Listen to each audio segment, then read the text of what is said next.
So, Patrick has this super-op ability to form contracts with basically any creature. But here's the catch. No living thing wants to be someone's slave. Yet, the world's kinda savage like that. To survive in this brutal place, Patrick decides he's gotta think outside the box. Instead of trying to make some random beast his pet, he figures, why not make a contract with myself? Yeah, you heard that right, he's gonna be his own summon. Now, here's the backstory. In his past life, Patrick was a rescue worker, until a freak accident snuffed him out. But surprise, he wakes up in a new world filled with freaky mutated beasts and awakened humans, and guess what? He gets a sick power. The ability to make any living thing his minion, as long as it voluntarily agrees. That's the catch, though. The creatures have to be totally cool with it. So here's Patrick, staring at this green crystal, his contract gem. Like, why didn't I think of this before? He's totally lost in thought when he looks over at his buddy, Jerry. Patrick, yo, Jerry, want some candy? My treat. Jerry, eyeing the gem like it's a cursed object. Ooh, get that away from me. Who'd wanna be controlled by you? Patrick just shrugs and flops back like, oh well, I was just joking. Internally, though, he's like, man, this power is garbage. The original owner of this body almost got himself killed because of it. Good thing I've got that chill rescue worker mentality, or this body would have given up by now. Seeing Patrick acting all defeated, Jerry just loses it. Come on, man. There has to be some creature out there that'd want you to control it. Patrick, with zero hope in his eyes, easy for you to say. Who in the world besides me would even want to get controlled by this trash power? Right after, in Jerry's horrified gaze, Patrick boldly shoved the contract gem into his mouth. After swallowing the crystal, a dark green light suddenly surged out from within Patrick's body. He immediately noticed a slight change in himself. It was hard to describe, but the fusion process was quick. The faint light surrounding him lasted only a moment before slowly fading away. Seeing Patrick act so recklessly and the strange phenomenon that followed, Jerry panicked. Patrick, are you okay? Patrick quickly shook his head. I'm fine. Jerry sighed in relief. Don't do that again. You scared me half to death. Then, Jerry stood up. It's getting late. I should head back to the dorm. Suddenly, Jerry hesitated and turned back to Patrick. I have to report to the patrol team tomorrow morning. You don't have to wait for me. Patrick froze for a moment. You really plan on graduating? Jerry nodded firmly. Looking off into the distance, I've mastered everything in the textbooks. Now, it's all about practical experience to improve. He paused for a moment before turning back to Patrick, offering a smile. Don't be down. Who knows? Maybe one day, when you're stronger, we can work together. Patrick, whose power was useless and who was assigned a farming job, forced a smile. Yet, sure, I'll stick to farming. Thinking about their parting, Patrick couldn't help but mutter to himself. It's probably going to be hard to see each other again, even though she's the original owner's childhood friend. Parting like this is kinda hard. As that thought crossed his mind, Patrick's body suddenly acted on its own, and before he could control it, he found himself walking towards Jerry. Without thinking, Patrick's body opened his arms and pulled the confused Jerry into a tight hug. Jerry's face immediately turned bright red, and Patrick was equally stunned. What the heck? Why did I do that? After coming to his senses, Jerry quickly pushed Patrick away and hurried back to the dorm. Seeing Jerry rush off, Patrick called out, "Take care." Jerry turned and waved, "You too." After Jerry left, Patrick stood there, muttering to himself, "Did I subconsciously command myself to do that? Was it just an accident?" After signing the contract with himself, Patrick realized that even an accidental command made his body act on its own. He started testing his control over his body, trying out different commands. After some trial and error, Patrick even attempted some martial arts moves that after a bit of struggle, his body couldn't take it anymore and collapsed to the ground. Now, Patrick was almost certain he could make his body perform any action as long as it didn't exceed the normal human range. He couldn't fly or transform into other creatures. However, some moves he had never practiced before could still be mimicked based on his memory, so, theoretically, as long as he increased his physical strength, he could master all kinds of martial arts and get stronger. After a short rest, Patrick suddenly sat up from the floor, a determined look on his face. There was still one thing left to test. Before he knew it, the night had passed. When Patrick opened his eyes, he was surprised to find himself not in his room.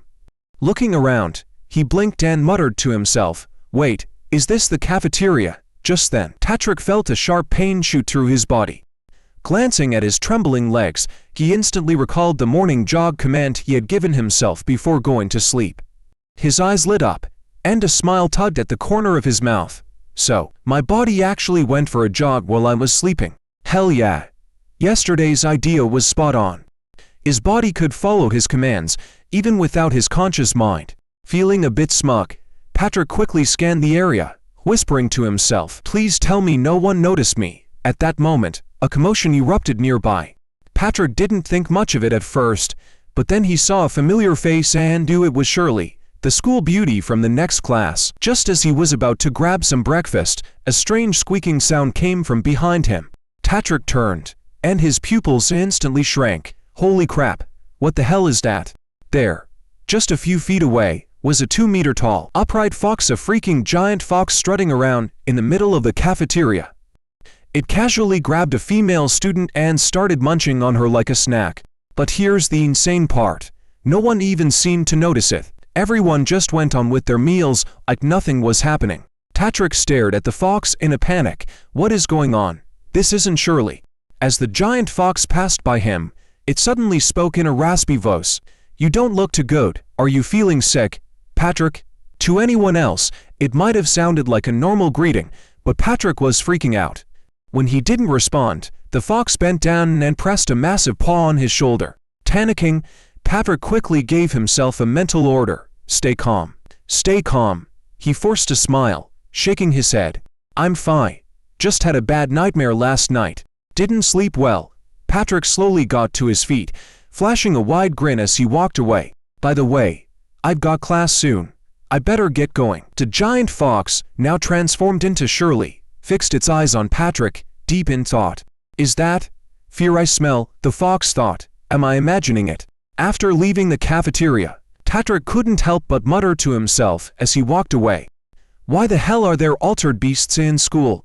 And how is no one noticing them? Was it all in my head? But Patrick decided it was better to report this to the teacher first. He rushed to the classroom, hoping to find some answers. As soon as he stepped in, Patrick froze. His face instantly went pale. No matter how experienced he was, even in his second life, he couldn't have prepared for what he saw. In the classroom, there was a giant alien fox casually feeding on a female student. The shocking sight completely wiped out any thought of reporting the incident. Patrick quickly realized his teacher was also an altered beast in disguise. Without a second thought, he bolted from the classroom. Running up to the rooftop, Patrick let out a desperate wail. "This isn't right. This place, it's like a hell on earth." Staring at the contract gem that had fallen from his clothes, Patrick muttered, "Now that I think about it, it was after I swallowed this thing that I started seeing these altered beasts." He sighed. "Whatever. I just need to get back to normal." Without hesitation, Patrick shoved the awakening gem back into his mouth, hoping it would restore everything to the way it was. After swallowing the gem, Patrick immediately noticed that this time was completely different from yesterday. He felt as though he had been elevated, his entire being transformed. The moment he opened his eyes, the world around him seemed brighter and more vibrant. Looking down at the ground, he immediately caught a faint smell of blood. Suddenly, a notification popped up in front of him, saying identification in progress. Then came the prompt. Identification successful. Playback initiated. In the replay, a student appeared near the bloodstain. An aberrant fox suddenly pounced onto the student's head, knocking them out instantly. As the playback ended, the illusion quickly faded. Patrick stared, stunned. Did I just awaken an identification ability? Looking down at himself, he focused for about a minute, and then a series of texts began to appear in his vision. Summon beast, Patrick, owner, Patrick, race, human, level progress, 3 stars, attributes, strength, 12, agility, 11, endurance, 11, talent, contract gem, can dominate any willing creature that swallows the gem. Identification skill beginner, can see detailed stats of oneself, can identify others, with success rate depending on the power difference between the user and the target. Patrick furrowed his brows upon seeing his attributes. This new talent, it came out of nowhere. Does it have something to do with eating the gem again? Not wanting to draw attention, Patrick returned to class, but his mind was already racing with thoughts. Now I'm both my own summoned beast and my own contractor. He thought it over carefully. I'm only controlled by the contractor. My body and mind are immune to external interference. With this, any illusions are useless against me. I can see through aberrant beasts, which are all fox monsters, and they're at a much higher level than me, so I'm pretty much powerless at level 1. Patrick continued to think it over, realizing the fox monsters had a powerful skill that distorted perceptions. Even when they were feeding in front of others, it just looked like normal students chatting. That was why no one noticed anything wrong. With everything clicking into place, Patrick exhaled in relief. Since it's a mental control ability, Jerry's power is also mental. She might know how to help. After school, Patrick quickly left the campus and headed to the patrol team to find Jerry, hoping to learn more about how many aberrant beasts were in the city. As he walked through the streets, he was increasingly shocked. There were so many more aberrant beasts out here than he had anticipated. I have no idea how many fox monsters there are, but it's clear they've infiltrated the entire city of Mingju. Soon, Patrick arrived at a magnificent building, the headquarters of Mingju City's patrol team. Without wasting any time, he went straight to the front desk. The receptionist, a young woman, greeted him with a friendly smile. "Hello, how can I help you?" When Patrick saw her, his heart skipped a beat, but he kept his composure and said, "I'm looking for someone named Jerry. She should be reporting in today." The receptionist, who was actually an aberrant fox in disguise, nodded and began to check the records. "All right, please wait a moment," she replied. Once away from the receptionist, Patrick began to mentally analyze the situation. Are there aberrant foxes in the patrol team too? Even advanced awakened ones can't see through their illusions. Just then, Jerry's voice suddenly rang out from the sign. "Patrick, what are you doing here?" Seeing Jerry coming out, Patrick quickly stood up and chuckled. "Just a bit worried you might not be adjusting well, so I came to check on you." Jerry, however, turned around and introduced, "It's fine. Let me introduce you to my teammates. They've been really looking out for me." Upon hearing that, Patrick looked at Jerry's teammates and suddenly felt a bit down. "Oh, that's great." But Jerry didn't notice the subtle change in Patrick's mood. She continued excitedly, "From now on, I'm going to work hard to get stronger. I'm going to hunt down the mutant beasts and avenge my parents." At that moment, Jerry leaned closer to Patrick and invited, "By the way, we're short-handed. Want me to recommend you to the patrol team?" Hearing this, Patrick scratched his head and quickly declined. "Nah, my ability wouldn't be much help. I'm better off working the fields." Patrick then turned around and waved his hand. "Looks like you're adjusting well. I won't disturb you any longer." As he turned away, Patrick bit his lip, trying to hide the frustration building up inside. He realized that Jerry and her teammates were no longer human. They were all transformed into fox monsters. But Patrick knew he wasn't strong enough to fight them. He had no choice but to leave in silence, muttering to himself, "Goodbye, Jerry." Just a moment ago, Patrick had discovered that Jerry, who had just reported to the patrol team today, had already met her end and been replaced by a fox monster. After exiting the patrol team headquarters, Patrick couldn't help but shout in his mind, "What the hell? Isn't the patrol team supposed to be the strongest in Mingju City? How did they get wiped out so easily?" Thinking of Jerry, Patrick clenched his fists, his frustration growing. Jerry was just starting today, and she's already gone. Although Patrick was boiling with anger, the more upset he got, the calmer he became. He quickly realized that his situation was critical. Looking at the streets of Mingju City, which were crawling with fox monsters, Patrick finally understood. The fox monsters hadn't just infiltrated the school, they had taken over the entire city. All the people in Mingju City were now their livestock, their food. Patrick began to analyze the situation calmly. Using his identification ability, he discovered some important information. Most of the fox monsters were between mid-level and advanced. Level 1 to 9, beginner. Level 10 to 19, intermediate. Level 20 to 29, advanced. Level 30 to 39, elite. Level 40 and above, king level. Despite the patrol team having many high-level awakened, they were no match for the fox monsters. The one that killed Shirley was extremely strong. His instincts told him that if he tried to use his identification on that one, he would be immediately locked onto, so it must be elite level or even king level. The other fox monster's ability to defeat awakened individuals above their level was likely due to its influence. Unlike ordinary mutant beasts, the fox monsters had high intelligence and were skilled at disguise. On the surface, they coexisted peacefully with humans, but it was all facade. Their priority targets were either students with great potential, those who joined key departments like the patrol team, or those with high social status. The rest of the people were merely livestock, stored for later use, since they posed no threat. Realizing this, Patrick suddenly felt immense pressure. Facing the fox monsters head-on was like walking into certain death. But he couldn't just watch innocent people die. If I can get stronger, maybe I'll have a chance. 1 week later, early morning. It wasn't even 4 a.m., but Patrick was already awake. He sat up, yawning. Man, I've been waking up earlier and earlier lately. The more my physical stats improve, the less sleep I need. After a week of training, Patrick's physical fitness level had increased by 1 level. Besides his daily exercise, he also practiced creating the contract gens, hoping for the same powers or talents he had gained from the previous ones. However, since his awakening of the identification skill, all the gems he generated were colorless. Eating them didn't do anything, but today, Patrick managed to create another contract gem. This time, though, it wasn't colorless, it was purple. Though the color didn't exactly make him want to eat it, he swallowed it down, hoping for something good. After consuming the gem, an eerie silence washed over him. It was as if the entire world had lost its sound. After a long pause, the familiar noises of crickets and frogs returned. Quickly, Patrick activated his identification skill. His stats popped up. Level 2, growth value for stars. Stamina, 13. Strength, 13. Agility, 15. Contract gem level 2. New talent unlocked. Nightwalker level 1. Night vision, stealth in the dark, increased movement speed.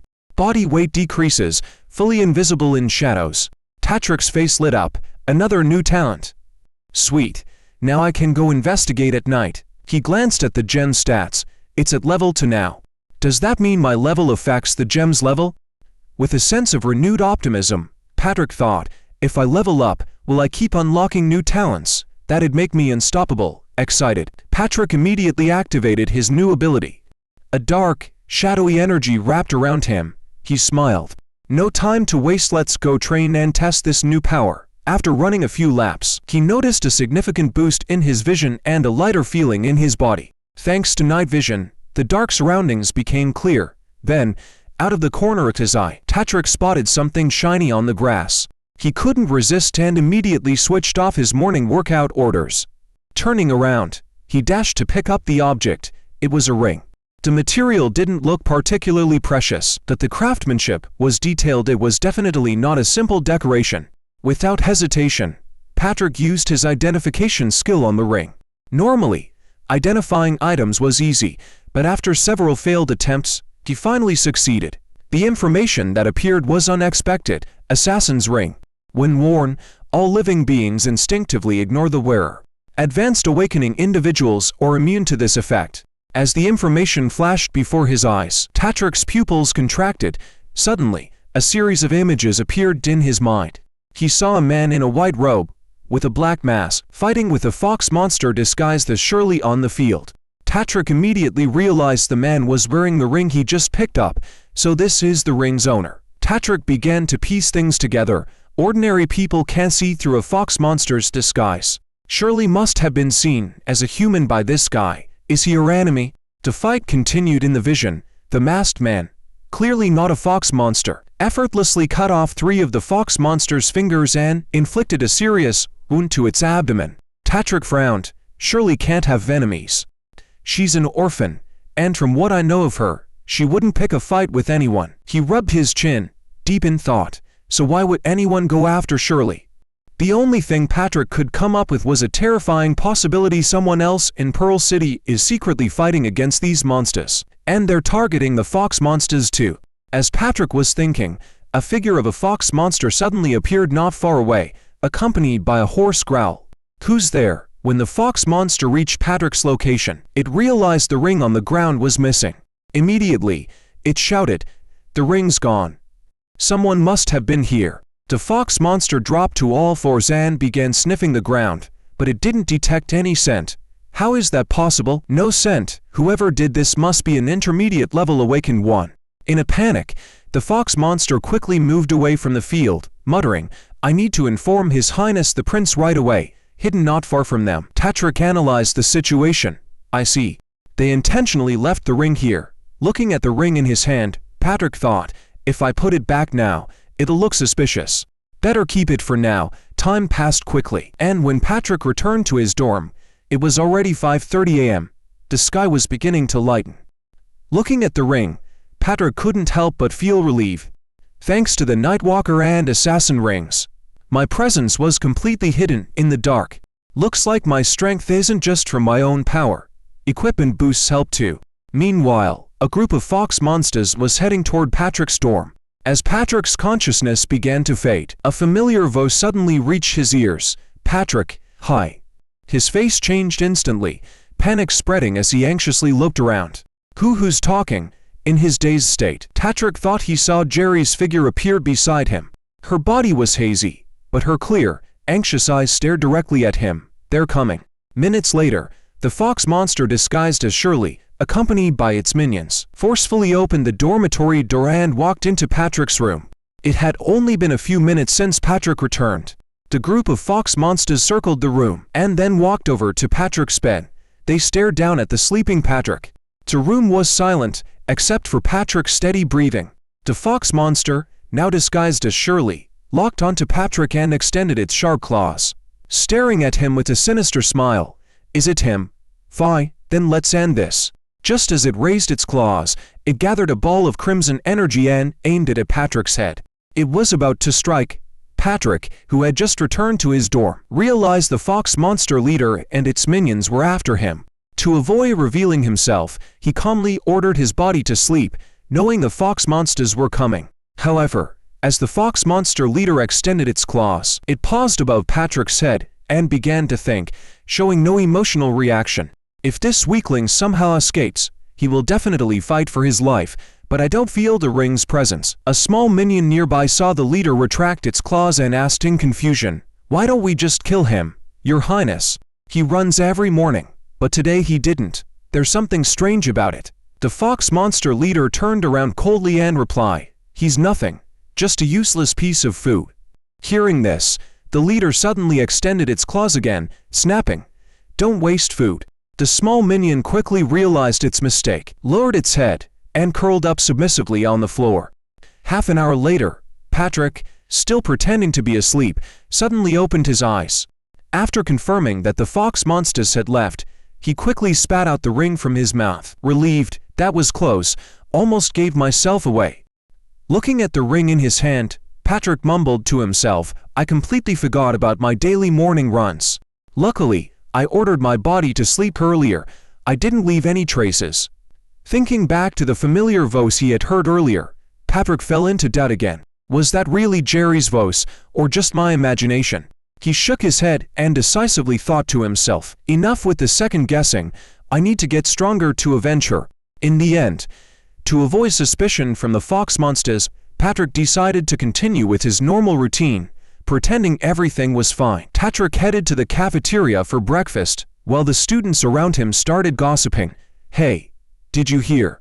The patrol team found a severed body near the school today." "Yeah, and it's Necrostar Black, the infamous assassin from Mingju City. He's the one who nearly killed the last city lord, causing him to die young from old injuries." Patrick froze mid-step, his mind racing. Severed body? Could they be talking about the white-robed guy who got taken out? His face darkened.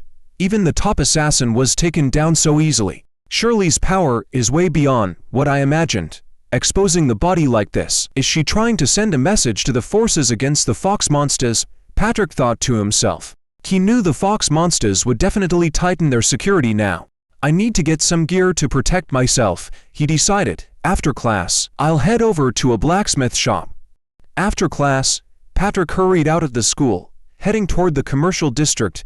However, after walking around, he realized that the blacksmith shops in town seemed to have all been taken over by the fox monsters.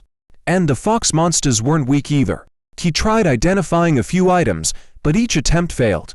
But then, something changed. Suddenly, a successful identification prompt popped up in front of him. Identification success, 100 times. Identification skill, beginner gives intermediate. Patrick's eyes widened. Wait, my identification skill just leveled up. Fox monster, species, mutated fox, growth value, 1 star, ultimate mutated beast level 15. Talent, cognitive distortion. This ability allows the user to alter the target's perception and force the target to remain unaware of abnormalities. The upgrade to his talent meant that now, Patrick could see the growth value of his targets, identifying them. However, Patrick didn't immediately focus on studying this new ability. He knew the more pressing issue at hand was finding an unclaimed weapon shop. Soon, he passed by a blacksmith shop called Iron Soul. From inside, a man's voice rang out. "This is top-tier stuff. Just look at the texture and sheen." The man suddenly raised a weapon with a proud grin. "Look, since it's not easy for you, I'll give you a discount. You can have it for the lowest price." But before he could say more, an old man, exhaling a puff of smoke, interrupted. "What did you just say?" "You said my daughter is waiting for me to eat." Hearing that, the blond man went ballistic. He slammed his fist on the table, shouting, "Old man, are you deaf?" Just then, Patrick suddenly walked into the shop, grabbed a slender sword, and started swinging it around. After observing it for a while, he completely ignored the blonde guy and used his identification skill on the weapon. A prompt instantly appeared in front of him. Gleaming one-handed sword. Quality, average. A weapon that looks good but is useless. It's been broken before and poorly repaired. Seeing the weapon was taken, the blonde guy immediately reached out to snatch it back, yelling angrily, "Damn kid, how dare you take my stuff?" Patrick quickly realized the situation was about to get out of hand. "Wait," he called out, "that sword's gonna break." No sooner had the words left his mouth than the blonde guy yanked on the sword. Crack, the blade snapped right in half. The blonde guy went absolutely ballistic. "You messed up my stuff, huh?" he shouted, activating his talent. In the next second, lightning exploded from his body, crackling around him. "Do you know who I am?" he screamed at Patrick. In the blink of an eye, his clothes ripped apart as the power inside him surged. He took a combat stance, his voice cold. "Take this." With that, the blonde guy launched himself at Patrick in a burst of speed. Suddenly, 5 streaks of lightning appeared around Patrick. This was the blonde guy's signature move, Lightning 5-strike combo. The blonde guy dashed around, creating 5 after images that attacked Patrick from all directions, but then smack. Patrick didn't even break a sweat. With a casual glance, he saw right through the blonde guy's trick and slapped him right across the face. The blonde guy hit the floor with a crash, immediately howling, "You're a cheater. No honor in the fight." Patrick looked at him in disbelief. "This guy's a joke," he muttered. He couldn't help but be curious, so he used his identification skill on the blonde guy. Race, human. Growth value, 1 star. Level, beginner awakener. Talent, earth-shattering. Unstoppable beastly soul energy. Any skill used will generate strong special effects, but only the user can see them. Patrick raised an eyebrow. "So he's just a basic level awakener." With a shrug, he turned away and waved his hand dismissively. "Is this guy trying to be funny?" But the blonde guy, seeing Patrick's nonchalant attitude, sneered and suddenly grinned. He seized the opportunity to launch a sneak attack. However, as a level 2 awakener, Patrick only needed 1 punch to knock him out cold. Patrick sighed, rolling his eyes, still thinking of sneaking up on me. Who's really lacking honor here? Just then, a figure suddenly walked into the shop from outside. Seeing the blonde guy lying motionless on the ground, the woman smirked and said, "I've only been gone for a little while, and this place is already so lively." With that, the woman in red suddenly cracked her knuckles, turned to the blonde guy, and coldly said, "So, what's it gonna be? Are you going to crawl out on your own, or should I help you along?" The blonde guy, now fully aware of the situation, immediately scrambled to his feet and ran out of the shop like his life depended on it. Patrick, meanwhile, couldn't help but mutter under his breath, "Guess I should check out some other stores." But just then, the woman in red suddenly blocked Patrick's path. "You're staying," she said firmly. She then began to examine Patrick from head to toe, sizing him up before speaking bluntly, "Let's talk." Patrick was taken aback. "Talk? What about?" Without warning, the red-haired woman suddenly leaned in close to Patrick, flashing a faint smile. "I'm just a single, struggling woman, running around every day to make a living, while also taking care of my confused uncle, who's lost after his daughter disappeared. I see you're in great shape, and you seem like a good guy. How about this?" Before Patrick could respond, she abruptly wrapped her arm around his head and laughed loudly. "How about you stay and work as a blacksmith? You can take care of old man Tyrone and help out in the shop. Of course, I'll provide food, lodging, and a salary." Patrick was momentarily stunned, then began to think, "If I learn forging, I could save a lot of money on equipment. And this shop doesn't seem to be controlled by the fox demons." Without hesitation, Patrick nodded. "All right, I'll be the man who'll become the king of blacksmithing." The woman in red, thrilled by his response, immediately slapped him on the back and laughed heartily. "Ha ha, you're a good kid. I knew you were the right choice." Feeling the strength of her slap, Patrick couldn't help but think, "I just need to survive her first." A few days later, a voice suddenly echoed from within the Iron Soul blacksmith shop. "Push harder, Patrick, little brother." It was Quincy's voice. Patrick, hearing this, couldn't help but feel a little concerned. "Quincy, is this really okay?" But Quincy was completely unfazed, smiling with satisfaction. "Don't worry, no one's coming, you're doing great." She looked at Patrick, who was carefully kneading the iron lump, and nodded approvingly. "This is our unique technique, the kneading forging method. Just like kneading dough, you need to work the materials together until they blend perfectly." Seeing that Patrick was making good progress, Quincy turned and said, "You stay here for a bit, I'll go get the molds from the warehouse. The fuel is in the bucket over there. Just make sure the fire doesn't go out." Patrick immediately nodded in response, and with both hands, he slowly began to knead the material. Although he was wearing fireproof gloves, he could still feel the difference in texture. The material felt like dough, but tougher, and different areas had slightly different sensations as he worked with it. After a while, Patrick suddenly realized the furnace fire was dying down. Looking at the two buckets of materials nearby, he hesitated. "Is this fuel to keep the fire going?" He didn't think twice. He immediately poured both buckets into the furnace. After adding the fuel, he placed the iron ball back into the furnace to heat it further. But just as he did, the furnace suddenly erupted with an intense burst of flame. It was clear that the reaction between the snake scales and the coal was far more powerful than anticipated. The furnace flames surged violently, immediately swallowing Patrick in their blaze. Feeling the intense heat, Patrick couldn't help but think, "Am I going to die?" At that moment, something strange happened. A bizarre mouth suddenly appeared at the center of his chest. The fiery flames that had surrounded him were instantly absorbed by the mouth. The flames continued to erupt from the furnace, but now, Patrick's chest was continuously devouring them. For a moment, it felt like his body itself had turned into a furnace, radiating intense heat from within. But this only lasted for a brief moment. The flames from the snake scales and coal were soon completely consumed. As Patrick's mind tried to process what just happened, his pupils flickered, and it seemed like flames were dancing in his gaze. The dramatic change happening to his body left him stunned, frozen in place. The man had barely discovered a low-level fox demon, only to suddenly find himself facing a death threat. Just now, while Patrick was practicing the kneading forging technique, he accidentally awakened a new talent. After the flames erupted and were absorbed, Patrick couldn't help but feel a bit shaken. Why did the fire go out? At that moment, Patrick could clearly feel his heart pounding wildly, and he could even hear the thump-thump-thump of it. Immediately, Patrick felt an intense heat coming from his chest. As if his heart were burning, he quickly used his identification skill to check what was happening. Patrick level 3, growth value, 4 stars. Stamina, 15. Strength, 15. Agility, 18. Talent, contract gem level 3. Level 3 extra effect activated. New talent, fire devour. Level, beginner, can absorb flames to convert them into fire element energy, which is stored within the body. The energy can be released at any time until the fire element energy is depleted. Current fire element energy, 100 full. Patrick stared at his talent panel, Stunned, my growth value has increased again. He thought back to what had just happened. If I'm right, awakening a new talent increases a growth value, and upgrading an old talent consumes it.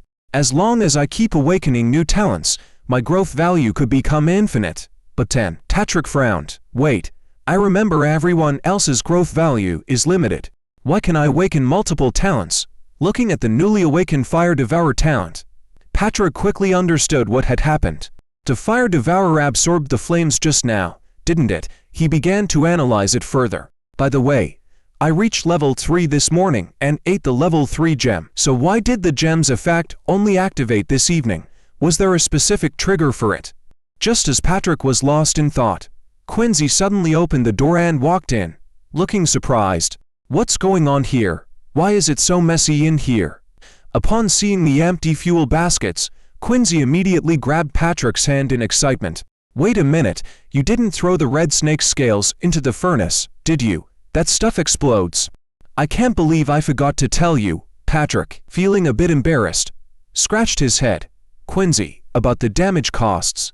But before he could finish, Quincy interrupted as she placed the mold on the table. What are you talking about? As long as you're okay.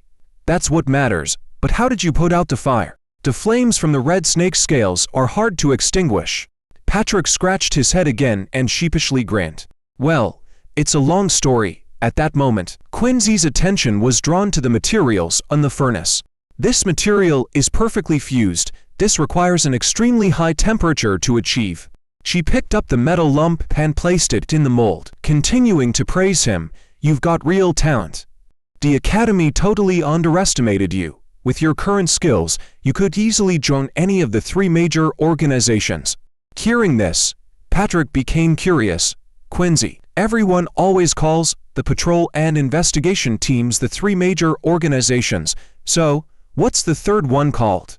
Quincy didn't immediately respond. Instead, she quickly placed the red-hot material into the mold, then used a hammer to smooth out the raised parts of the mold. Once the weapon had taken shape, she dropped it into water to cool it. As she carefully examined the newly forged weapon, she explained, yes, there is a third organization in Mingju City, but what it's called or what it does, no one knows. Afterward, Quincy handed Patrick the freshly forged dagger. By the way, Patrick, you were looking to buy equipment earlier, right? If you don't mind, take this. Patrick took the dagger and immediately used his identification skill. Beauty's Tear. Quality, good. Easily inflicts damage on mutated beasts level 10 to 19. Patrick was stunned. Such a good dagger. This should be really expensive. Quincy chuckled when she saw his reaction. Based on the materials used, it's probably worth about 100,000. Upon hearing this astronomical figure, Patrick went completely blank. 100,000. That's the equivalent of my salary for 3 years. Staring at the dagger, Patrick could only exclaim in shock, holy crap, can someone making 3,000 a month really accept this? Quincy laughed loudly, clearly amused. Think of it as a reward for your progress. She then casually waved her hand. I have a task to take care of, so I need to go. But you're sure it's fine that you're not going back to school, right? Patrick quickly nodded. Don't worry, I already took care of my graduation paperwork. With that, Quincy seemed satisfied and left, but not before reminding him, take care of old man Tyrone. He's a bit confused lately.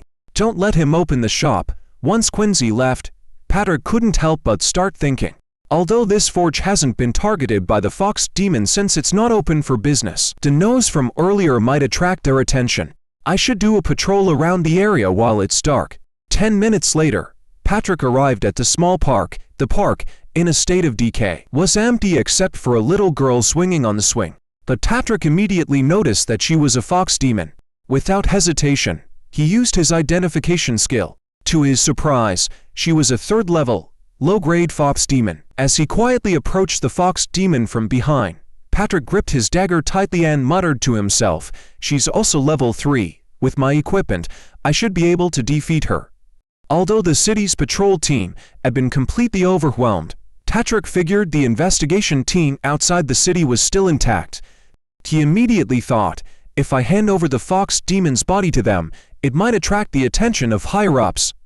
But just as Patrick was about to make his move, he suddenly felt a chilling presence behind him. It was ice, unmistakably coming from someone who had awakened the ice element control ability. Then, a cold, female voice rang out. "You're planning to hurt a child. Don't move, or I'll kill you." Patrick had intended to deal with the low-grade fox demon, but was interrupted by the sudden, murderous intent from behind. The biting cold aura made him freeze, his mind racing. This woman's level is probably much higher than mine. He realized that despite his Night Stalker talent and the assassin ring, she had still locked onto him. The thought left him in shock. Before he could react, the woman's voice came again. "If you don't want to die, come to the orphanage's training grounds and find me." Soon after, Patrick felt the cold presence disappear completely. He stood there in confusion.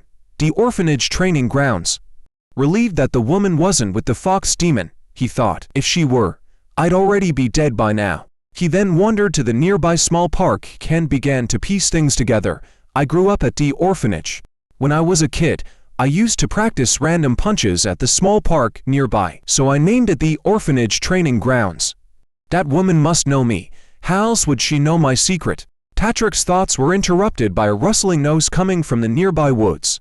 Slowly, a mutated beast emerged from the trees. Seeing it, Patrick was startled.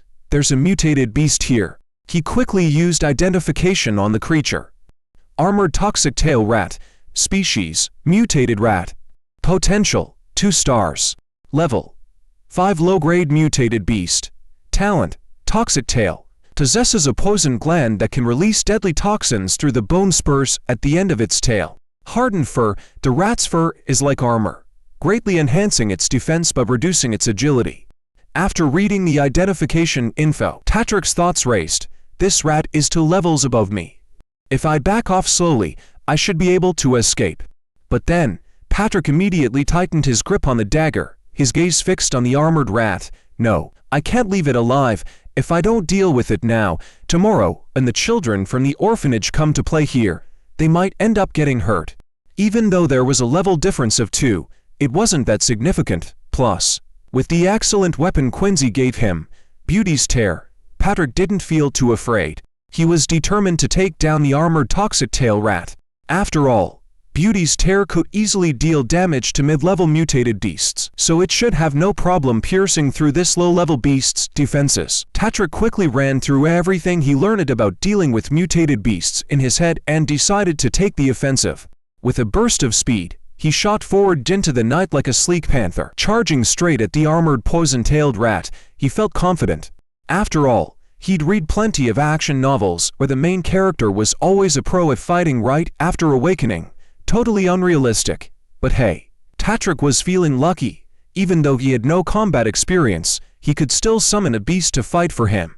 But just as he was about to strike, the armored rat suddenly leapt into the air, curling into a ball and spinning like a blender on turbo. It came crashing down fast, using its hard armor to block any chance of an attack. Patrick couldn't find an opening. With no choice, he switched to defense mode.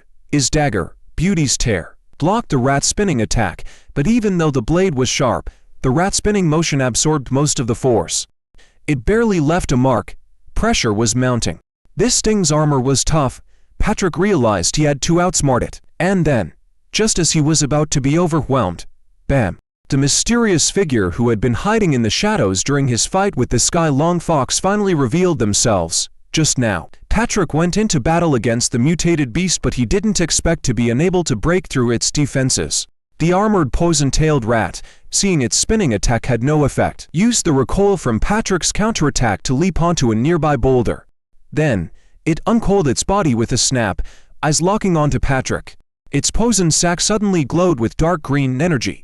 The toxins quickly gathered in the rat's tail, forming what was clearly its innate, deadly poisonous tail. The next second, several venomous rays shot out from the rat's tail at high speed. Patrick immediately backed away, dodging like he was playing a video game, rapidly issuing commands to avoid the attacks. He knew he couldn't block these toxic beams, so he nimbly danced backward, widening the distance between himself and the rat. Sweat dripped down his forehead as he panted. Quickly analyzing the situation, he realized its eyes were the weak spot. There was no armor covering them. But with the rat curled up in a defensive ball, Getting a shot in was tricky. Then it hit him. Thanks to his recent acquisition of the Fire Eater talent, he had a way to break the deadlock. With a quick command, Patrick executed the Ming Fist Rat Chase move. He knew he couldn't rely solely on his fists to defeat the rat, so he still kept his dagger, but this time, he used the techniques meant for small mutated beasts, focusing on attacks that targeted the lower body. The move was all about overwhelming smaller enemies with force, using his size advantage. After dodging a few more toxic rays, Patrick began spinning his dagger, ready to feint an attack. The rat reacted quickly, curling up again to defend. But Patrick was already prepared. As he attacked, his left hand began to release stored fire elements. He knew the rat's weakness: elemental attacks. With a smirk, he raised his fiery left hand and said, "Chill out, rat." The moment the words left his mouth, he unleashed a burst of fire, the Fire Eater's flame-wrapping skill, immediately hitting the rat. The rat's defense collapsed under the flames, and Patrick quickly covered his dagger with more fire elements, then aimed straight for its unprotected eyes.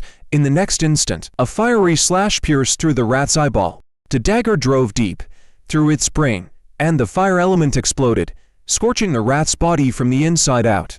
A prompt popped up before Patrick's eyes: level up to 4, increase stamina, strength, and agility. Looking at the rat's corpse, Patrick exhaled in relief, muttering, "Guess real combat really does level you up faster than just grinding." Then, he paused. Wait, something's off about this rat. Shouldn't just be fox beasts around here. Just as Patrick was lost in thought, a few streaks of dark energy suddenly appeared behind him, rapidly heading toward his position. The dark energy quickly wrapped around his feet, and as he watched his body sink deeper, panic set in. What the hell is going on? Patrick thought, just before he felt his feet leave the ground. His body started to fall rapidly, and he couldn't stop himself from letting out a scream. Crash! Patrick landed in a mysterious space, surrounded by pitch-black darkness, as if he had fallen into the void itself. Before he could gather his thoughts, a pale hand suddenly reached out from the shadows. A sharp chill rushed from it, and soon, a powerful surge of ice energy wrapped around Patrick's body, lifting him off the ground. In a flash, everything happened so fast that he couldn't make sense of it.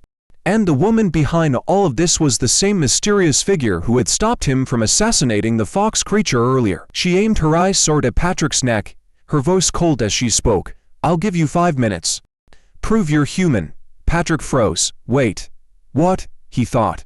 Is that the same woman? Prove I'm human? Seriously? With a strange expression, Patrick couldn't help but sarcastically mutter, "I am human. How do I even prove that?" The identification skill finally leveled up, and Patrick saw through the mystery woman's identity. As soon as she appeared, she had trapped him and now demanded he prove he was human. Her request was so bizarre that Patrick immediately began speculating. Does she suspect that there are mutated beasts lurking in the city, but can't tell who's human? Is that why she wants me to prove it? He recalled when he was about to strike the little fox creature, she might have already had doubts. Could the armored tail mouse be another one of her tests for me? Patrick let out a wry smile, scratching his head. A little hint? Maybe? But, as expected, the woman merely coldly responded, "For minutes left." With no other option, Patrick used his identification skill on her, but failed 20 times in a row. With only 2 minutes left, his failures hit a total of 999, causing his identification skill to level up from intermediate to advanced. Now, the advanced identification skill could even reveal the target's faction. After the upgrade, he quickly succeeded. Name: Seth. Race: human. Faction: Purge Team. Growth level: 5 stars. Rank: High Level Awakened. Level 28. Talent: Water Element. She can store water element energy by drinking water and control the water element around her and inside her body. A will. Patrick was stunned after seeing Seth's attributes. 28th level. No wonder she was so hard to identify. He was also surprised that his Night Stalker ability and the Assassin's Ring didn't affect her. The faction Purge Team sounded unfamiliar. Is it a third major organization besides the patrol and investigation teams? While Patrick was lost in thought, Seth, standing across from him, was getting a little impatient.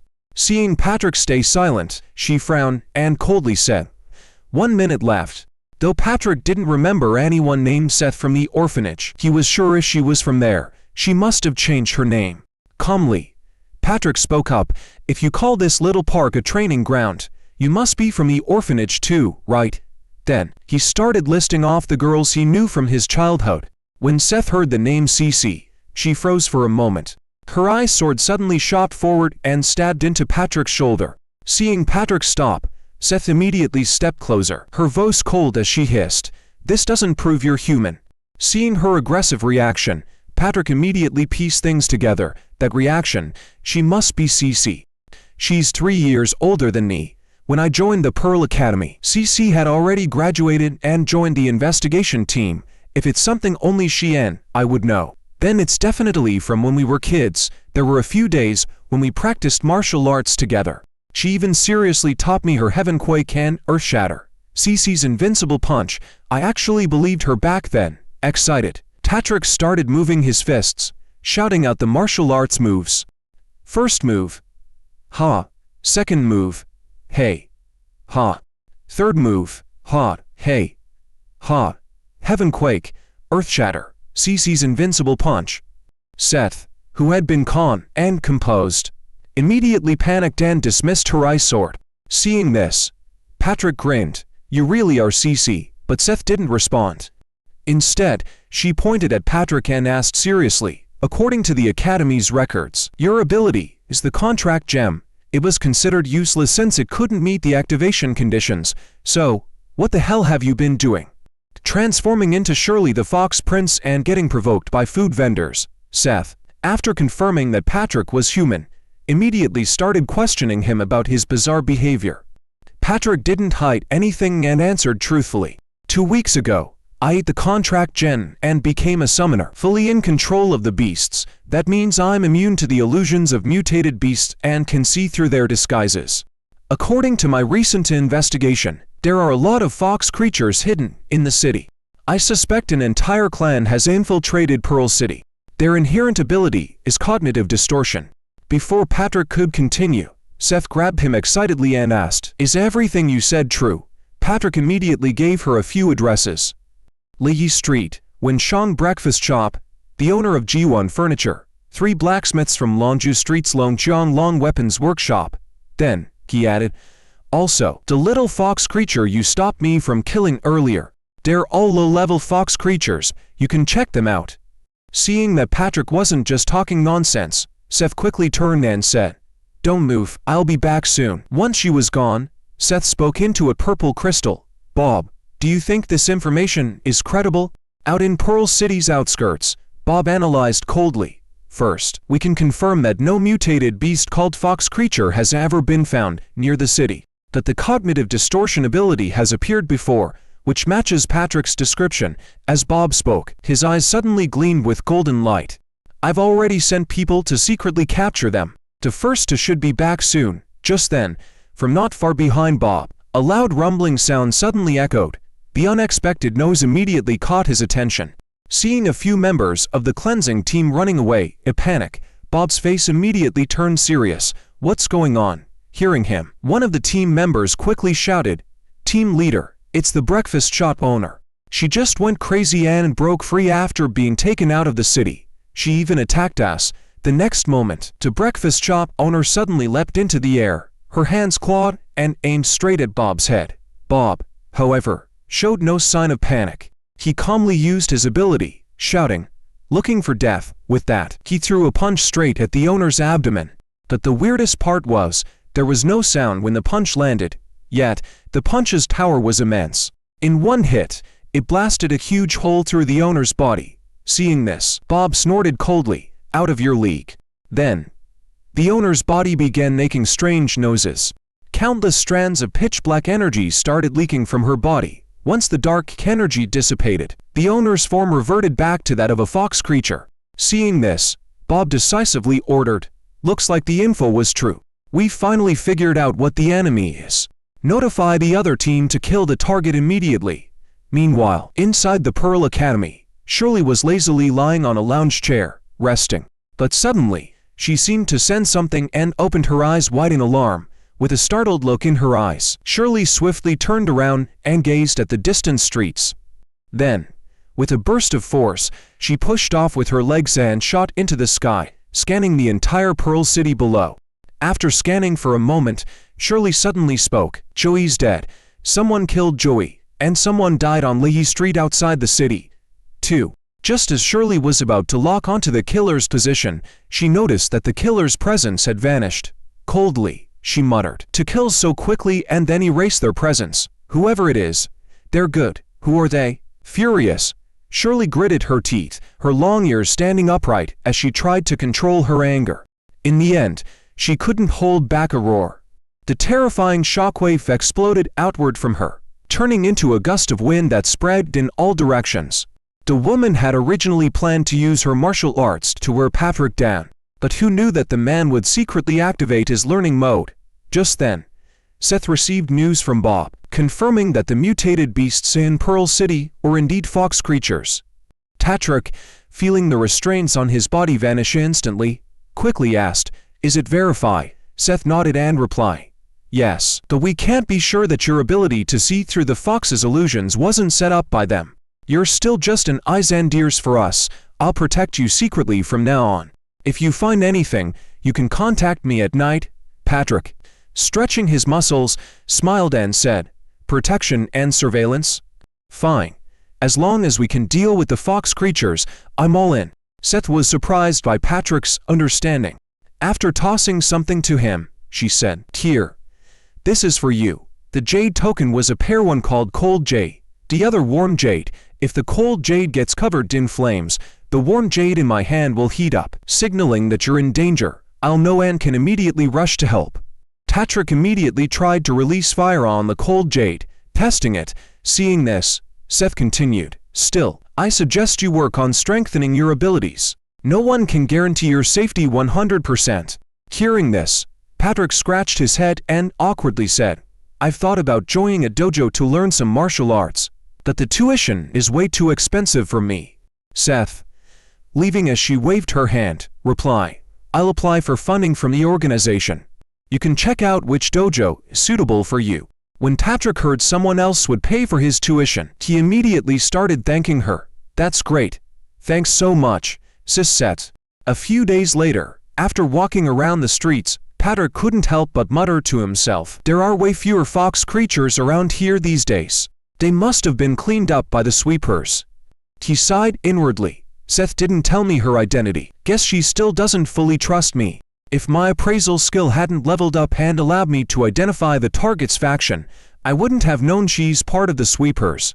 His brows furrowed at the thought, but how did they even know the mutated beasts had infiltrated Pearl City in the first place? He shook his head. "No matter, as long as they're helping get rid of the fox creatures, I'm all in. And they paid me 10,000 pearl coins up front. Pretty generous." Just then, a woman's voice from a nearby flyer distributor caught his attention. "Want to learn martial arts? Anyone interested in learning Beast King Fist?" Hearing this, Patrick quickly walked over to the young woman handing out flyers and said, "Give me one. Let me see." The flyer read, "Basic martial arts, 500 pearl coins. Beast King Fist first 3 moves, 3,000 pearl coins. Beast King Fist middle 3 moves, 500 pearl coins. Beast King Fist last 3 moves, 5,000 pearl coins. Beast King Fist secret technique, 9,999 pearl coins." Patrick couldn't help but mutter, "That's pretty pricey. I wonder if it's any good for me." Seeing Patrick's interest, the flyer girl eagerly began pitching, "It's totally worth it. Our Beast King Fist is quite famous in Pearl City." But Patrick, still staring at the prices on the flyer, fell into deep thought. The girl, noticing his hesitation, quickly said, "If you don't believe me, I can demonstrate." With that, she struck a pose and started listing. The first 3 moves of the Beast King Fist are Ape King Stance, Crocodile Strike, and Phoenix Claw. Patrick didn't stop her. Instead, he silently gave himself the command to learn. To his surprise, the young woman he had just met turned out to be a hidden gem with a growth potential of 7 stars. Just a moment ago, the young woman, eager to get Patrick to sign up for martial arts training, offered to demonstrate the Beast King Fist for him. When Patrick saw the first move of the Beast King Fist, he couldn't help but silently praise it. This Beast King Fist is way more advanced than regular martial arts. The footwork and techniques are leagues above the basic punches I've seen. It's definitely a solid martial art. Each of the 3 moves corresponded to a different animal. The Ape King stance, with its versatile moves and no fixed positioning.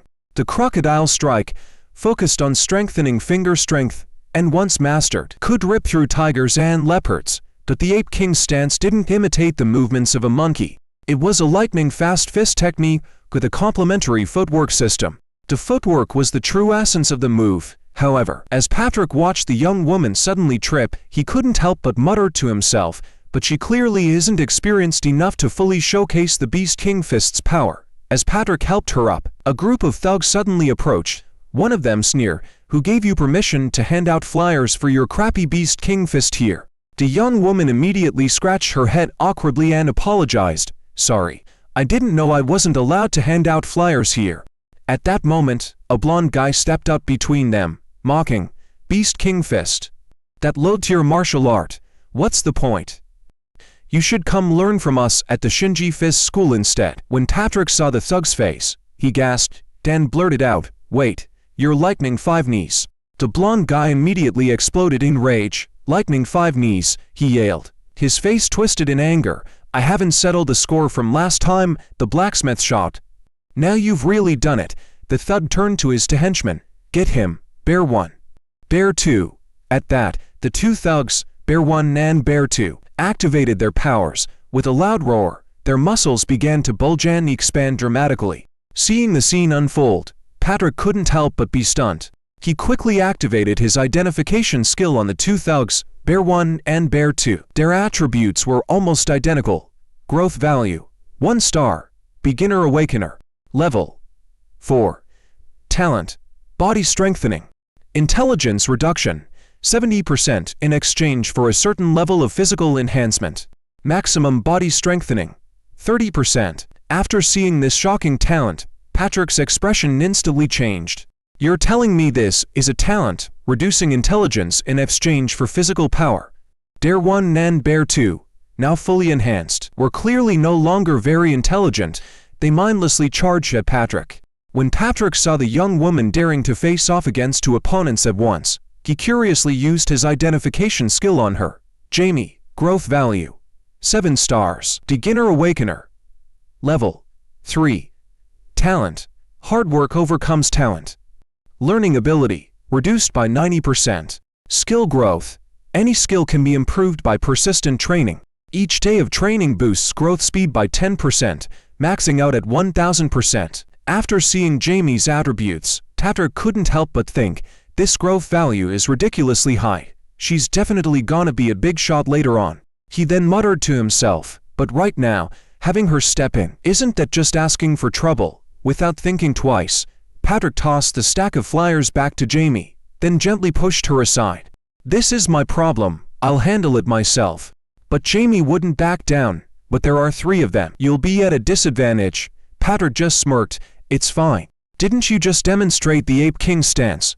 Perfect opportunity to practice on them." Seeing Patrick's arrogance, he faced 3 opponents. Bear 2 immediately leapt into action, shouting, "Arrogant kid."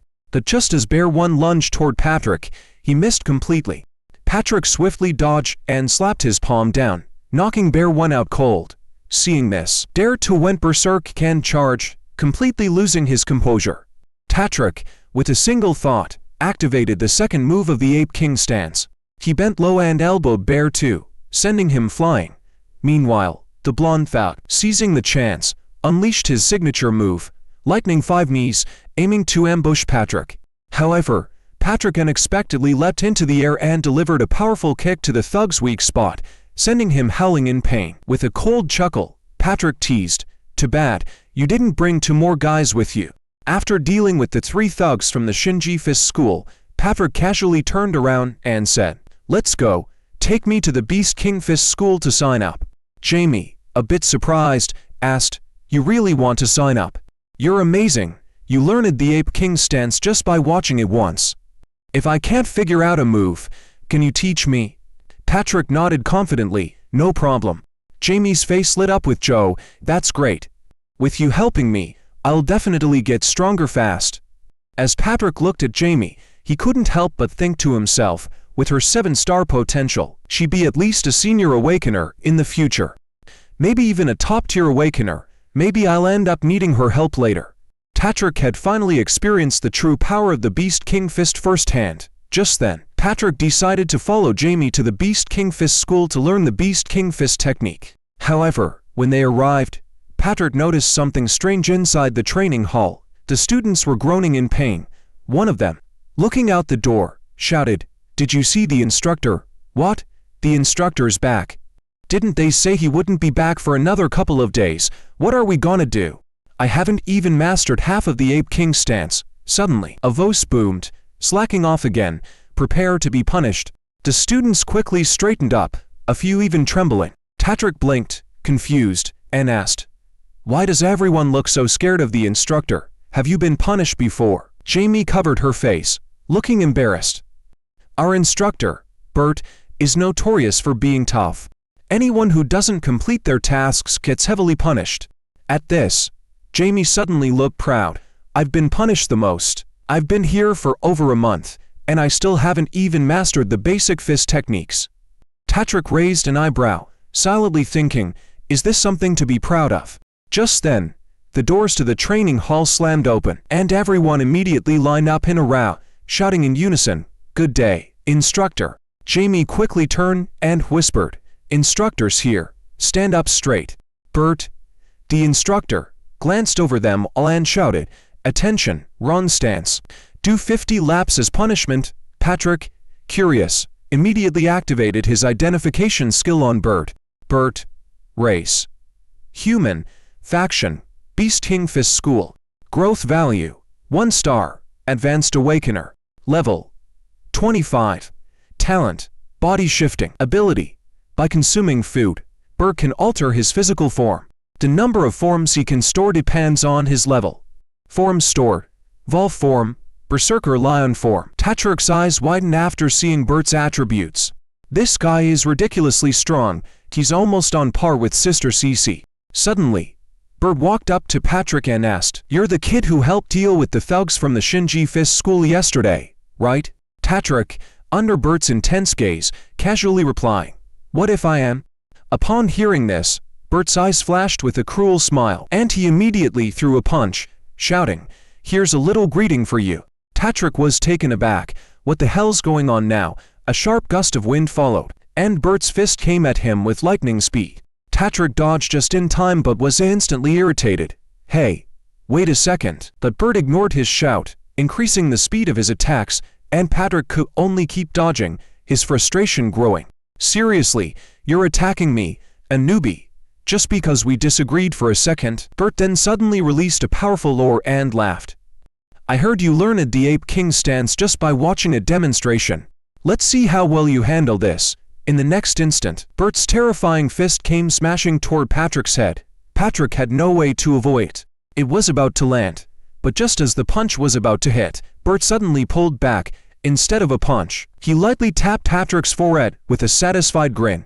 Seeing Patrick's confused expression, Bert laughed heartily. "I didn't believe it at first, but now I do. You've got good potential." Then Bert glanced over at Jamie and said, "Too bad the person who showed you the Ape King stance was a half-baked instructor. Some of the stances were way off." Bert patted Patrick on the shoulder, saying, "Don't worry, I'll personally correct you later." Patrick quickly bowed respectfully. "Thank you, instructor." Bert chuckled, then turned to the other students. "All right, time for a little test to see if any of you have been slacking off." At that, the students instantly started trembling in fear. Bert's powerful aura radiated as he barked, "Form up. If you're below standard, you'll do 500 push-ups, plus 10 kilometers with extra weight." Patrick couldn't help but think to himself, no surprise, he's an awakener with physical enhancement abilities, so his training methods are blunt and straightforward. Just as this thought crossed Patrick's mind, his hand accidentally brushed against a rare wind and unexpectedly, it triggered a new talent. Just then, Bert, the instructor at Beast King Fist School, was quite satisfied with Patrick's performance and mentioned that he would personally correct Patrick's technique later. While Bert was giving his usual lecture, Patrick suddenly felt someone poke him from behind. He turned around and saw Jamie, looking flustered. "What's up?" Patrick asked, confused. Jamie, a bit embarrassed, hesitated before speaking. The instructor won't teach me anymore, so after you get your corrections, could you maybe teach me privately? Patrick didn't even hesitate, giving a quick reply. No problem, after class, come with me to Iron Soul, and I'll be your sparring partner. Jamie's eyes lit up with excitement. Really, I was worried you'd say no. Patrick, however, had a moment of hesitation as he thought about Jamie's unique learning talent. Her ability to learn drops by 90%. This might be more of a headache than I thought. He looked at Jamie, who was bowing in gratitude. Her talent is probably more of a punishment to the people teaching her. Hot. No wonder Bert didn't want to teach her much more. Time passed quickly, and a few days later, inside the Iron Soul blacksmith shop, Patrick's voice could be heard constantly shouting, "Wrong move. Do it again." Under Patrick's guidance, Jamie repeatedly practiced the Beast King Fist, constantly making mistakes and trying again. Patrick watched her fall over once more, rubbing his head, muttering to himself, "I broke down the Ape King stance into several small moves to make it easier for her to learn, but this is barely working." Still, the Beast King Fist has some depth. After practicing for a few days, I think I can feel my level rising a bit. Just then, a familiar voice called out from outside. "Patrick, bro, I'm back." Patrick immediately turned and called out, "Quincy's back. Keep practicing. I'll go see what's up." As Patrick reached the door, he saw Quincy muttering to himself, "Damn it, I almost got caught. Not sure what happened, but there were way fewer wild beasts and mutated beasts outside. We had to head further north into the mountains. And guess what we ran into? A whole wolf pack, all mutated." Hearing this, Patrick's expression immediately turned tense. "Quincy, are you okay?" Quincy pulled out a glowing gem from his pouch and shook his head. "We're fine. We used our underground shovels to hide. The wolves couldn't find any prey, so they attacked some nearby wild humans instead." Then, Quincy pulled out a green gem and tossed it to Patrick. "I took the opportunity and snagged something good from the wolf pack. This gem's the real deal, not something you come across often. Try it out." Patrick immediately used his identification skill on the gem. Wine gem, rarity, rare. Description: a rare and unique biological crystal capable of storing wine element energy. By channeling mental energy, it can release that energy to form wind blades or storms. Patrick carefully took the wine gem in his hand. As soon as he touched it, he felt a cool sensation in his palm. "This is the wine gem?" he asked. Surprised, Quincy chuckled. "Seems like you know your stuff." Just then, Patrick heard a strange nose-popping sound followed by static, like a TV without signal. Then he started hearing voices, both male and female, chattering around him. Panicking, Patrick quickly used his identification skill on himself. Patrick, growth level, 4 stars. Physical strength, 18. Power, 17. Agility, 21. Level, 4. Contract gem LDL for awakening talent. Wine Whisperer. Wine Whisperer beginner. Can hear voices of emotional intensity from within a 10-mile radius, cannot control it. Patrick was secretly thrilled. Another new talent. Just like the Fire Eater skill from last time, this contract gem's power has activated with a delay. But just as he was celebrating, he suddenly heard a gruff voice, full of malice. "Damn humans, I'm gonna have 2 servings today. The shop has a guy and a girl, right? I think the guy is the one who got us in trouble with the king." Hearing this, Patrick's heart immediately skipped a beat. He spun around and rushed to the door, his mind racing. What was that voice? A fox monster, outside. 2 fox monsters were whispering to each other, eyeing the shop. They seemed to be sizing up their potential prey. The fox monsters finally made their move, Patrick thought grimly. They've been eyeing Jamie for a while, but now they're after me too. At that moment, Seth, who had just gotten out of the bath, noticed his jade token was starting to emit heat. His face darkened. Oh no, Patrick's in danger. Meanwhile, Patrick's heart was in a panic. Why hasn't this CC shown up yet? He felt the 2 Skylong foxes outside would soon lose patience and might charge in at any moment. Patrick knew these were mid-level Skylong foxes, and even with Quincy's help, they had no chance of winning. Noticing Patrick's sudden shift in expression, Quincy immediately asked, "What's wrong? Are you okay?" Trying to calm Quincy's worries, Patrick quickly turned and said, "Oh, by the way, you just got back, right? You haven't seen Uncle Liu yet. How about you go upstairs and hang out with him? I'll go buy some ingredients and make you guys dinner." Quincy grabbed Patrick's arm and said, "All right, but make it quick. It's been so long since I've had your cooking." Then he grabbed the wine gen and added, "I'm taking this with me. Don't make me wait too long." Patrick nodded, but as soon as Quincy left, he started thinking to himself, "I'll take Jamie and leave first. I can't let Quincy or Uncle Liu get dragged into this." Soon, Patrick reached the forge room. When Jamie saw him, she immediately asked, "Patrick, is my form right?" Without a second thought, Patrick dashed over, grabbed Jamie's hand, and pulled her toward the door. "Don't say anything, just come with me." But at that moment, the two Skylong foxes, who had been waiting outside, finally appear and block their path. In their raspy voices, they sneered, "Where do you think you're going?" Patrick's heart sank. This is bad. He immediately stopped, forcing himself to calm down. Jamie, not recognizing the fox's true nature, suddenly shouted, "Mom, Dad, you're here." Patrick instinctively stepped in front of her, trying to shield her. "Don't go near them." Seeing Patrick's reaction, Jamie quickly explained, "Patrick, these are my parents, it's fine." Patrick didn't speak further but swiftly used his identification skill. The result was chilling. Both foxes were level 16, reaching the ultimate mutated beast level. The two Skylong foxes, clearly irritated by Patrick blocking Jamie, growled, Min, who's this guy? Why does he seem so scared of us?" Jamie, feeling the tension, quickly explained, "He's a friend from my school." What neither of them noticed was a dark energy beginning to rise from below. Patrick's heart raced as he saw the energy gather under their feet. Here. Suddenly, the energy swirled, creating a black hole under their feet. The foxes, realizing what was happening, leapt toward them and screamed, "No, they're trying to escape." Patrick, seeing the foxes charge, immediately grabbed Jamie and shouted, "Don't worry about them. Hold on tight to me." As the two of them fell into the secret space, the two Skylong foxes followed them closely, falling into the black hole as well. Patrick's face changed as he saw the fox's claws just inches away. This is bad, they're catching up. At that moment, from a distance, a voice rang out. Seth, the hunter, had finally made his move. Just moments ago, Patrick and Jamie had fallen into the secret space, but the two Skylong foxes were still in hot pursuit. As they closed in on Patrick, the foxes didn't hesitate. With a swipe of their claws, they struck at him. Jamie, who was protected by Patrick, heard him suddenly let out a painful scream. Her eyes widened in panic. "Patrick, what's wrong?" Then, with a loud bang, all four of them plunged into the pit, falling into the dark room below.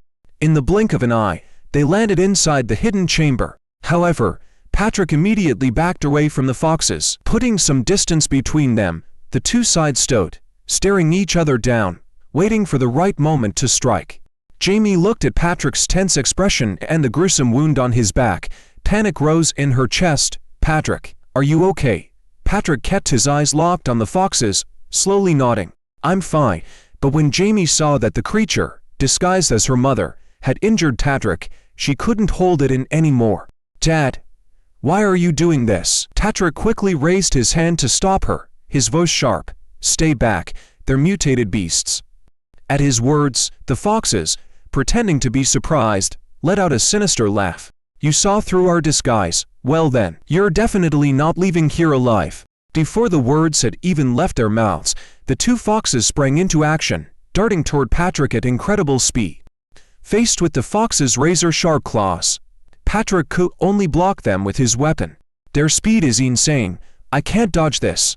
Is this what the level gap feels like?" he thought to himself. Meanwhile, the Skylong fox, disguised as Jamie's mother, had reached Jamie, who had no idea it wasn't really her mom. Jamie couldn't see through the disguise and was completely unaware of the danger closing in on her. The fox's claws inched closer, and its grotesque jaws slowly opened to devour her. But she remained oblivious to the impending peril. As for Patrick, he was struggling to hold his ground against the two mutated foxes, which were at least 10 levels higher than him. His efforts were becoming more and more futile. At this rate, he knew he wouldn't last long. He would soon be nothing more than the fox's next meal. At that moment, a familiar voice suddenly rang out in the spacious secret room. "Patrick, move aside. Without hesitation, Seth quickly made her move. A chill surrounded her, and an ice spike swiftly spread out from under her feet. In the blink of an eye, it pierced through the skylong fox standing in front of Jamie. The ice continued to spread, and, when it reached Patrick's eye, it shot up from the ground like a spear, easily piercing through the fox that had been pinning him down. Seth then dashed forward, drawing on her elemental power as she swung the ice sword in her hand. She moved like a streak of cold light, rapidly weaving between the two foxes. With every swing of her sword, the foxes, already pierced by ice, had no ability to resist. Their heads were swiftly severed by Seth's precise strikes. After eliminating the two foxes, Seth dispersed the ice around her body and asked, "Are you all okay?" Jamie, seeing her fallen parents, immediately screamed in rage. "Why? Why did you kill my parents?" Patrick quickly spoke up to calm her. "Jamie, they're not your parents, they're skylong foxes in disguise." Hearing Patrick's heartfelt words, Jamie, who had been drowning in despair, finally stopped blaming herself. "Thank you, Patrick," she said softly. Seeing that Jamie's mood had improved a little, Patrick smiled faintly and added, "As for these monsters in the city, trust me, I'll wipe every last one of them out." But before he could finish, Patrick suddenly coughed up a mouthful of blood, spraying it onto the ground. His body had been forcing itself to hold on, but clearly he had pushed himself too far. Without warning, Patrick collapsed. After some time passed, Patrick finally stirred and slowly opened his eyes. Seeing him awake, Jamie's face lit up with excitement. "You're awake. Thank goodness." Patrick, still regaining his senses, immediately tried to sit up. "How long was I out?" he asked. Seth, standing nearby, quickly intervened. "Don't move around too much. You'll tear your wounds open again." Before Patrick could respond, Jamie grabbed his wrist, her face filled with determination. "I've made up my mind. I want to get stronger so I can help you all destroy the fox beasts." Seeing Jamie's spirit renewed, Patrick chuckled softly and said, "I believe in you. You can do it. Let's work together." Seth, however, frowned slightly and added, "Jamie, your house isn't safe anymore. I recommend you stay here for now. If you two are together, I can better ensure your safety." But just then, Patrick's Wind Whisperer talent suddenly activated. Voices from the Lord's mansion reached his ears, and he immediately recognized Shirley's voice. Alarmed, Patrick turned to Seth. "Cece, the fox beasts are up to something." A moment later, Patrick relayed everything he had overheard. Seth's expression turned serious as she began analyzing the situation. "Zimmerman, he's the Vice Lord of Pearl City, but he was in direct conversation with the fox beasts and even called himself their subordinate. That means he's likely betrayed humanity." She paused for a moment before continuing, "And this so-called king, if it can strengthen the illusion abilities of the entire fox clan to the point where even top-level awakeners can't see through them, then it must be the ruler of the fox beasts." Seth turned to Patrick with a sharp look. "If their king is still asleep, now is our best chance to strike back. Patrick, we'll need you to identify the fox beasts." Patrick nodded seriously. "I'm on it." Back at the Sweeper Squad base, Seth relayed the intelligence to her team. The squad members immediately sprang into action. A blonde woman named Manny grumbled as she walked. "First, I had to unlock the secret room, and now they want me to raise the sky curtain." Seth really knows how to work people to the bone. Beside her, Lowell, seeming completely unbothered, simply shrugged as if he was used to Manny's complaints. After entering the secret chamber, Jeff casually remarked, "Manny, want some coffee? This could take a while, you know." Manny shook her head without hesitation. "No need, I just had some." A moment later, Jeff stepped into a mysterious magic array and activated his ability, announcing, "All right, let's get started. Sunlight fully charged." As the combination skill Illusory Light Veil activated, a dark shroud began to surge out from the array. Manny's ability, Black Shroud. Lowell's ability, Shadow Light Manipulation. Jeff's ability, Solar Charging. Together, the three of them could execute a powerful team technique that provided Seth with maximum protection. The moment the Illusory Light Veil was triggered, a dark, invisible curtain spread out from the heart of Pearl City. Within seconds, it expanded and engulfed the entire city. As the shroud spread, images flickered across its surface, slowly filling the dark veil. The shape of the veil warped, and the images changed along with it. At that moment, Pearl City began to look different. They've made their move. The Sweeper Squad's heavy hitters have finally taken action. The Sweeper Squad's barrier division had unleashed their secret technique, illusory light veil, quietly covering the entire city. After all this time working with them, the Sweepers had finally shared some intel with Patrick. As the most secretive organization in Pearl City, the Sweepers had a single purpose: when the city faced annihilation, they would step forward to purge its corruption and filth. As the city's ultimate trump card, the Sweepers operated in total secrecy, relying heavily on their specialized barrier division to execute covert operations.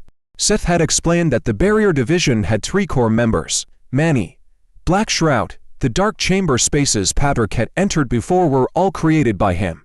Jeff, solar charging. By absorbing sunlight, he could provide his teammates with sustained combat energy. Lowell, shadow light manipulation. He could change the light and shadows on surfaces to create invisibility. Together, their combined technique, illusory light veil, could pull all beings below king level into a separate dark dimension seamlessly. Inside this dimension, they could manipulate the environment at will, confusing and trapping their enemies. If the fox beasts are using twisted perceptions to kill people unnoticed, we'll fight fire with fire, Seth had said. The next day, Pearl City seemed to operate as usual. Nobody realized the city had already undergone a transformation. Meanwhile, 2 fox beasts, January and February, stepped out of the Lord's mansion. Their task: to collect food for the other fox beasts inside. After walking for a while, January began to grumble impatiently. February, why don't we just grab a few people from here and head back? February scanned their surroundings and shook his head. The city feels unsafe lately. We'd better be cautious. They continued walking until February suddenly froze mid-step. Seeing this, January stopped as well. What's wrong? February frowned, his gaze sweeping the crowd. January, don't you feel like something's off? January snorted dismissively. What are you talking about? You're just being paranoid. But in the next moment, January's expression shifted.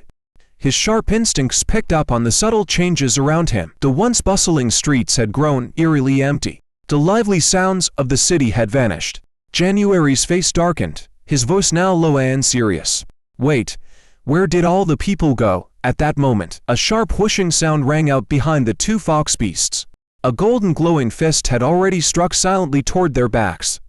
The 2 fox beasts had clearly stepped into the illusory light veil, becoming prime targets for the Sweeper Squad. With a deafening boom, Bob's fist smashed into where the foxes had been standing. As the smoke cleared, Bob frowned in disappointment. TCH, too bad I couldn't finish you off in one punch. January immediately realized what was happening and sneered. So you're the one who's been killing our kind in Pearl City. Both January and February dropped into combat stances, grinning maliciously, attacking us so openly. You're not afraid we'll call for backup? Based on Patrick's intel, the foxes were around level 25, but Bob, sitting at level 32, was confident he could handle them. He activated his ability, Golden Blood, and smirked coldly. Why don't you go ahead and try calling for backup? Infuriated by Bob's arrogance, January and February shot toward him at lightning speed. Bob's muscles tensed and expanded as his body crackled with energy. Golden Blood transformation was complete. January lunged first, claws flashing. Bob calmly blocked with his left hand while charging his right for a counterattack. But to his surprise, a streak of golden liquid splattered from his body. He had been wounded. It's starting. The Sweeper Squad's top fighter is finally showing his true strength. Bob had barely begun his fight with the fox beasts, but already, he was unexpectedly injured. Seeing this, February rushed forward with a snarl. A weak little meal like you dares to act tough. Bob blocked again, but another cut appeared on his shoulder. Staring in disbelief, he muttered, "What the hell?" January and February, noticing Bob's confusion, began to coordinate their attacks, launching a flurry of strikes. Bob was forced on the defensive, blocking blow after blow as the 2 fox beasts jeered. January grinned smugly. With skills like this, I don't understand how you managed to kill any of us. Before he could finish, Bob's expression darkened. He suddenly stumped forward and threw a golden punch straight into January's face. Wham! January's body rocketed backward, slamming into the concrete several dozen meters away, leaving a deep crater in the street. Bob smirked. Now you know why. February, seeing January knocked away, let out an enraged roar. Leaping into the air, claws raised, he bellowed, "You bastard! I'll tear you apart!" Just as February's claws were about to strike, Bob's hand shot up and effortlessly grabbed his wrist mid-attack. Though Bob couldn't see through the fox's disguises, he smirked faintly. "I get it now. I might not see you, but I can guess your size." With a sudden burst of strength, Bob crushed February's wrist. The sickening sound of bone snapping echoed through the air.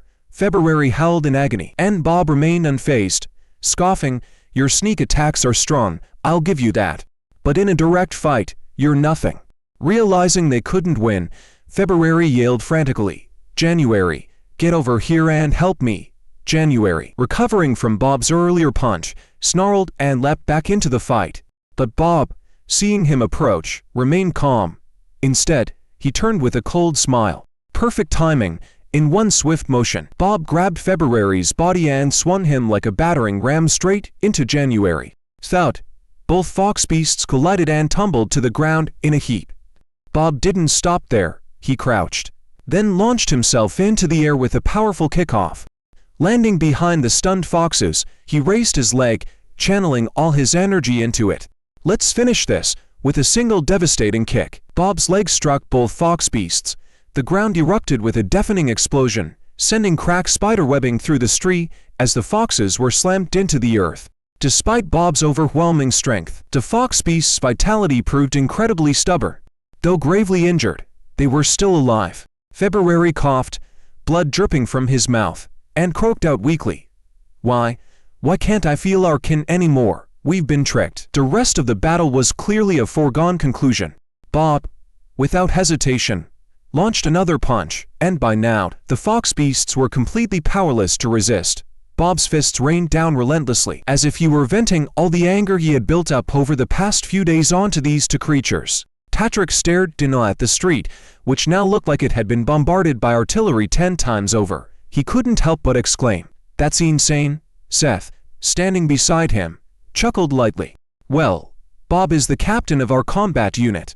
Meanwhile, Bob's current appearance was so intense it caused Patrick to stifle a laugh. With his glowing energy and spiky golden hair, it was impossible not to think of a Super Saiyan. While all of this happened, the surface world remained completely normal. The people of Pearl City had no idea what the Sweeper Squad was up to. Just then, Seth received an urgent message. "Seth, it's Ben.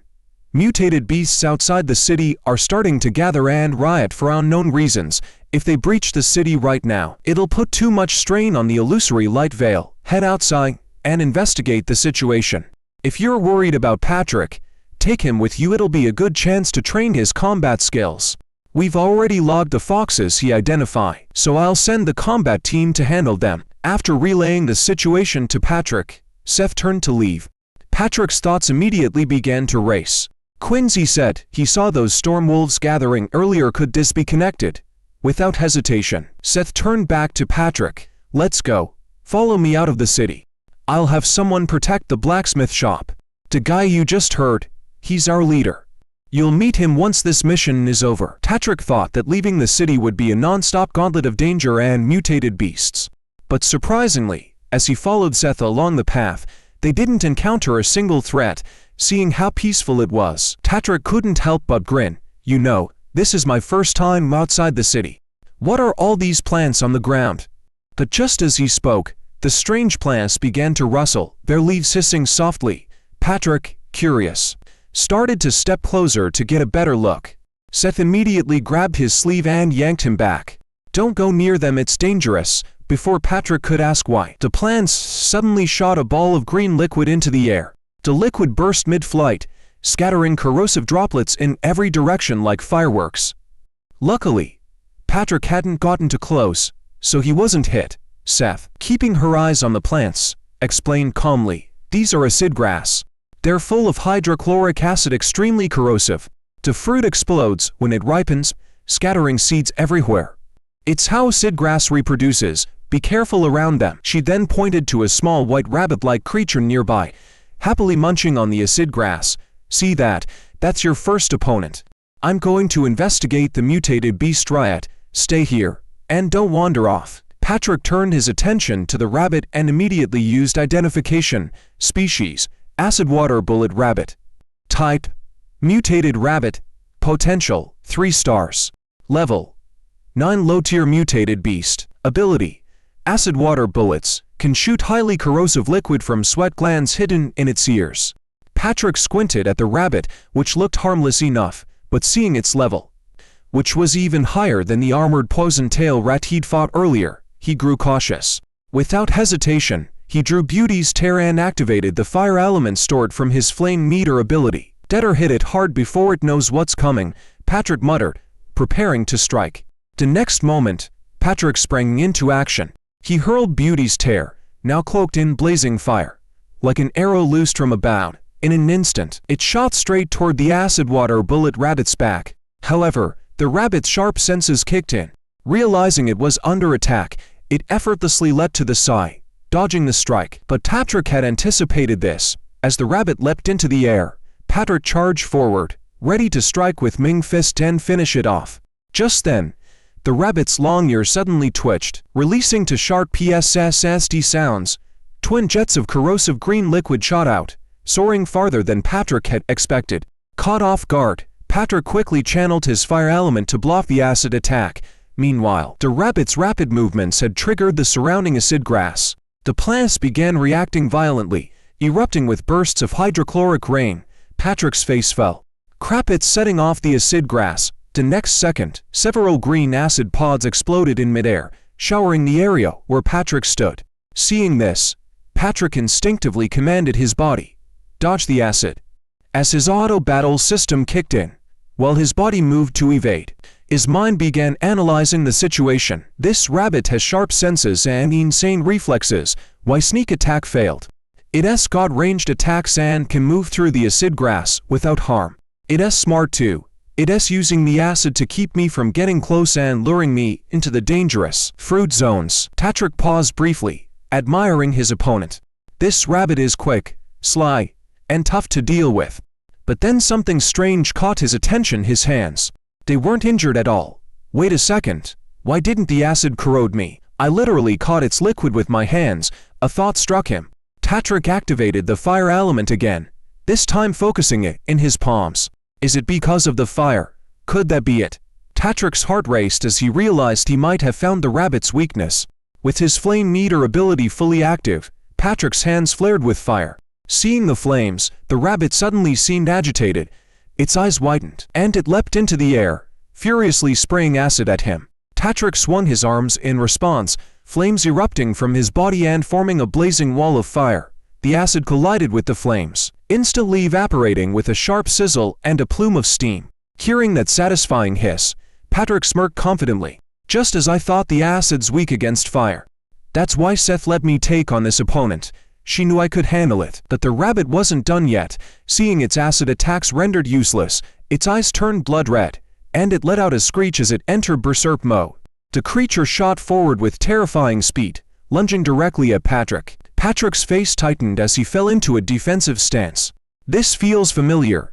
Even small monsters have second phases now. The berserk rabbit's speed was blinding. Patrick could barely keep up as it darted around him, forcing him to swing his dagger frantically to block its relentless strikes. Each swipe of the rabbit's claws left faint lines of acid across his skin, and Patrick's expression grew darker as he noticed the wounds beginning to corrode. Its claws are corrosive too. It knows its acid shots won't work, so now it's trying to take me down up close. Patrick gritted his teeth, realizing he couldn't fully block the rabbit's attacks. If he wanted to avoid being melted alive, he needed to go all in, summoning his remaining fire energy. Patrick unleashed Flame Wrap, enveloping his entire body in roaring flames. The fire crackled and danced across his skin, forming a blazing shield. The sudden burst of energy consumed half of his remaining fire reserves, but it worked. The rabbit's claws bounced harmlessly off the flames. This can't last long, Patrick thought, feeling his fire reserves draining rapidly. I have to finish this quickly. Patrick began sprinting at full speed, flames surging around his body as he tried to corner the acid water bullet rabbit. What followed was an intense game of cat and mouse. The rabbit was still faster, staying one step ahead no matter how hard Patrick pushed. But Patrick wasn't aiming to catch it. His pursuit was deliberate, driving the rabbit exactly where he wanted it to go. Once the flames had successfully encircled the rabbit, Patrick grinned wickedly. "Nowhere to run. Little guy, you're done for." With that, Patrick leapt into the air, his dagger raised high, ready to deliver the final blow. By now, his fire element reserves were running dangerously low, but just as Patrick was about to strike, the rabbit darted to the side, narrowly escaping his attack. In that moment, Patrick's remaining fire element drained to zero. Oddly enough, he wasn't panicked. Instead, a confident smirk appeared on his face. Patrick immediately activated his Flame Meter ability, commanding the surrounding flames to flow back into his body. The fire roared like a tidal wave, streaming into him and refilling his reserves to 13 points. "Gotcha now," Patrick muttered as he locked eyes with the rabbit. Summoning fire to his dagger once more, Patrick coldly declared, "Let's see you dodge this midair." With a powerful sweep of his arm, Beauty's tear blazed like a meteor, slamming straight into the rabbit. The fire erupted upon impact, engulfing the creature in scorching flames. Patrick let out a relieved sigh as he watched the rabbit squirm and struggle. Finally, that took way too much effort. But noticing his attributes hadn't increased, Patrick frowned. "Still alive, huh? Better finish the job." Without hesitation, Patrick closed the distance, dagger in hand, and began striking relentlessly at the injured rabbit. Moments later, a notification popped up in front of him. All attributes +2. Current stats: Stamina, 20. Strength, 19. Agility, 23. Seeing the boost, Patrick couldn't help but grin. Not bad for a level 9 monster. A full 2-point boost to all stats. Totally worth it. Too bad I didn't level up. But hey, the higher your level, the slower you grow, so this kind of thing is pretty normal. Before Patrick could fully relax, another message appeared. Flame Eater has absorbed a total of 1,000 units of fire. Flame Eater Beginner has upgraded to Flame Eater Intermediate. Fire reserve capacity increased to 300. Patrick's grin widened into a full-blown smile. What? Flame Meter upgraded? That's huge. Just as Patrick was savoring his victory, a faint sizzling sound came from nearby. He turned toward the nose and froze. From the shadows emerged countless acid water bullet rabbits, their glowing red eyes staring straight at him. The sheer number of rabbits creeping closer sent a chill down his spine. Patrick's face went pale. "Oh, come on, this is a whole damn rabbit nest." She's here. Seth is finally stepping in. Patrick had barely dealt with one rabbit when the swarm appeared, and now he was face to face with an all-out rabbit riot. As his Flame Eater reserves approached empty again, Patrick's heart sank. Crap, that last hit used up everything I had left. The horde of rabbits pressed forward, dozens, no, hundreds of red eyes gleaming ominously in the dark. Patrick's gaze then fell on a particularly massive rabbit at the back. It was twice the size of the others, with claws that looked sharp enough to tear through stone. Oh no, that's their leader. I'm so screwed. Panicking slightly, Patrick frantically patted himself down, searching for anything he could use. Suddenly, his hand landed on the emergency jade pendant Seth had given him earlier. That's it. I've got just enough fire left to trigger the pendant. Time to bail. Realizing the overwhelming odds, Patrick muttered to himself, out of all the strategies out there, I think I'll go with the smartest one. Run. As Patrick turned to flee, the horde of acid water bullet rabbits clearly had no intention of letting him go. In the blink of an eye, over a dozen rabbits surged forward, hot on his heels. Panicking, Patrick shouted internally, "Run, body, run," while using his last bit of fire energy to ignite the jade pendant for help. Despite his impressive speed, the rabbits were even faster. Within moments, they surrounded him, blocking every possible escape route. Patrick skidded to a halt, his face darkening as he saw more rabbits closing in from behind. Are you kidding me? They know how to pull off a pincer attack. In seconds, Patrick was completely surrounded. The rabbits, with their harmless appearance, stared at him with glowing red eyes, but Patrick knew the truth: he was in serious trouble. The rabbits screeched in unison, and dozens of acidic projectiles shot toward him. Patrick had no time to dodge. He crouched low, covering his head with his arms, hoping his clothes would absorb enough of the acid to survive the first volley. But just as the acid was about to hit, a massive ice wall erupted from the ground. Blocking the attack, the corrosive liquid splashed harmlessly against the frozen surface. Patrick looked up in shock, eyes lighting up with relief. "Seth, I knew it was you." Seth didn't waste time with pleasantries. Raising her hand, she summoned the water element within her. "I can't believe the rabbits are rioting too," she muttered. The water around her condensed into a massive tidal wave. With a flick of her wrist, it crashed toward the rabbit swarm. The sheer force scattered the horde, sweeping the once ferocious rabbits off their feet. Completely submerged in the wave, the rabbits flailed helplessly, losing all sense of coordination. Seth snapped her fingers, and her elemental power surged once more. The tidal wave froze in an instant, solidifying into a sea of jagged ice. The trapped rabbits were now frozen solid, their bodies locked in crystal-clear prisons. Patrick, watching in awe, muttered under his breath, "Incredible, I nearly died fighting just one of those things." Once the battlefield was under control, Seth finally turned toward Patrick. "How long was I gone? How did this many show up?" Patrick shrugged, raising both hands helplessly. "Beats me, I'm as clueless as you are." Before either of them could relax, another wave of squealing rabbits echoed in the distance. Seth's expression twisted with irritation. "Are you kidding me? There's more. Fine, bring it on." Her icy blue eyes flashed as she summoned an ice-forged sword out of thin air. Despite the overwhelming numbers, Seth stood calm and unfazed. "Here it comes." Seth is going all out. But this wave of rabbits behaved differently. Instead of attacking Seth directly, they charged toward the frozen rabbit leader, ramming the thick ice with their bodies. Patrick frowned. "What are they doing?" Seth narrowed her eyes, observing the scene. "They're trying to free it." "Is it because of that leader? But it should be dead already." Something didn't add up. The rabbits completely ignored everything else, as if hypnotized by some unseen force. Seth didn't waste time speculating. She raised her weapon and released another wave of icy power. The rabbits, clustered together, became easy targets. Seth's ice arrows rained down mercilessly, leaving crimson trails in their wake. The weaker rabbits didn't stand a chance. Each strike finished them instantly.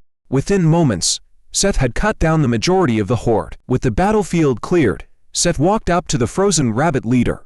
She knelt down, placing a hand on the thick layer of ice. A surge of energy pulsed through her palm, shattering the ice into fragments. Among the debris, Seth carefully searched until she found what she was looking for, a small blue orb nestled within the rabbit's body. She held it up, narrowing her eyes. "Found it. It's a soul lure pill." Patrick, still catching his breath, stared curiously at the glowing orb. "Soul lure pill? What's that? It smells kinda nice." Seth's face turned grim as she explained. "It's an artifact crafted by a certain organization. It's used to control mutated beasts." Patrick blinked. "Control? You mean like my gem ability?" Seth shook her head, her tone serious. "Not exactly. The soul lure pill emits a unique scent that only mid to low-level mutated beasts can detect. Once they eat it, they lose all rationality and fall into a berserk, controlled state. It's different from your summoning gem. These beasts are forced into submission." She paused, her gaze growing even darker. 200 years ago, Pearl City wasn't called Pearl City, it was Jew City, ruled by the Jew family, a powerful beast-taming clan. And now they've shown up again. Patrick frowned. "The Jew family. So they're the ones behind this mess." Seth nodded, gripping the orb tightly. The Jew clan's methods of controlling these beasts are still a mystery. But one thing's clear, this wasn't just a random riot.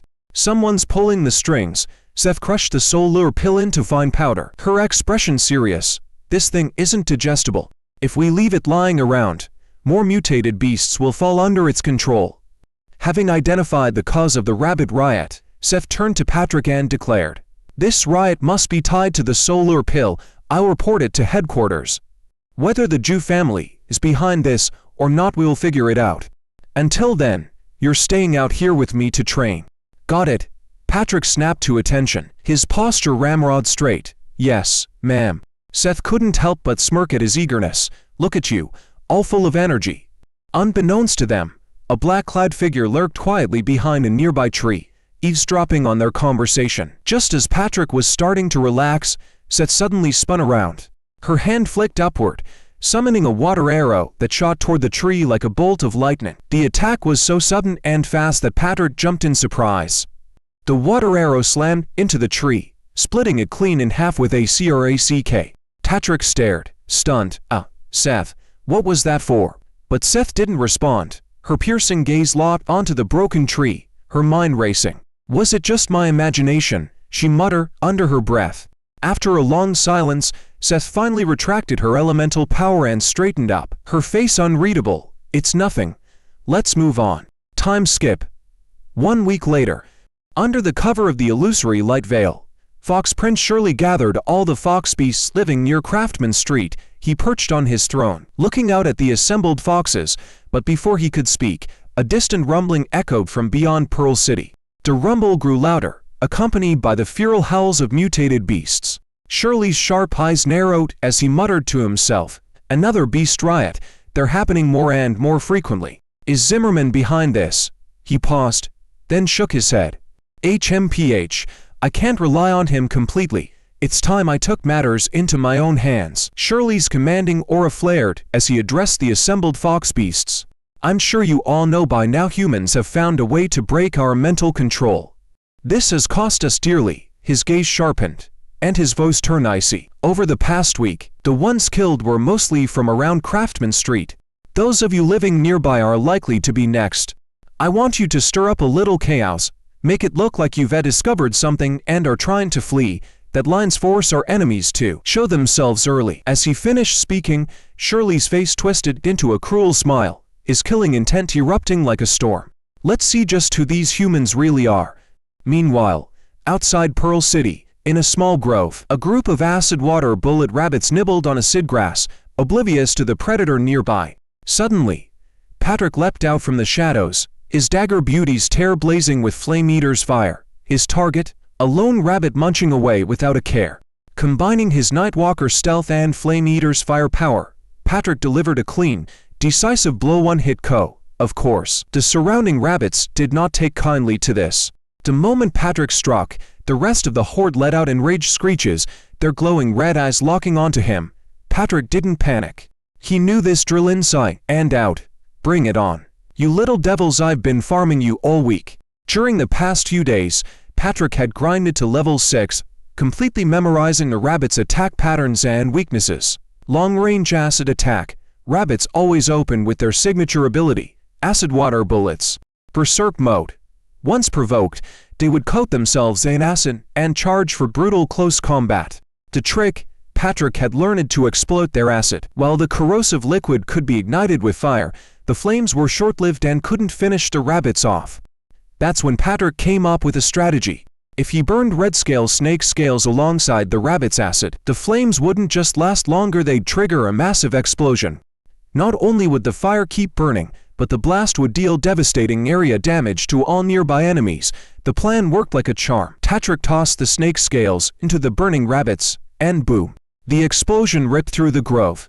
The acid-coated rabbits screeched in agony as the flames spread wildly, engulfing the entire swarm. Their cries echoed through the forest as Patrick watched, satisfied. "I'm calling this move Flame Eater. True fire. Pretty epic, right?" He muttered to himself with a smirk. The fire blazed behind him, reflecting in his confident grin. As the dust settled and the flames died down, Patrick inspected his remaining snake scales.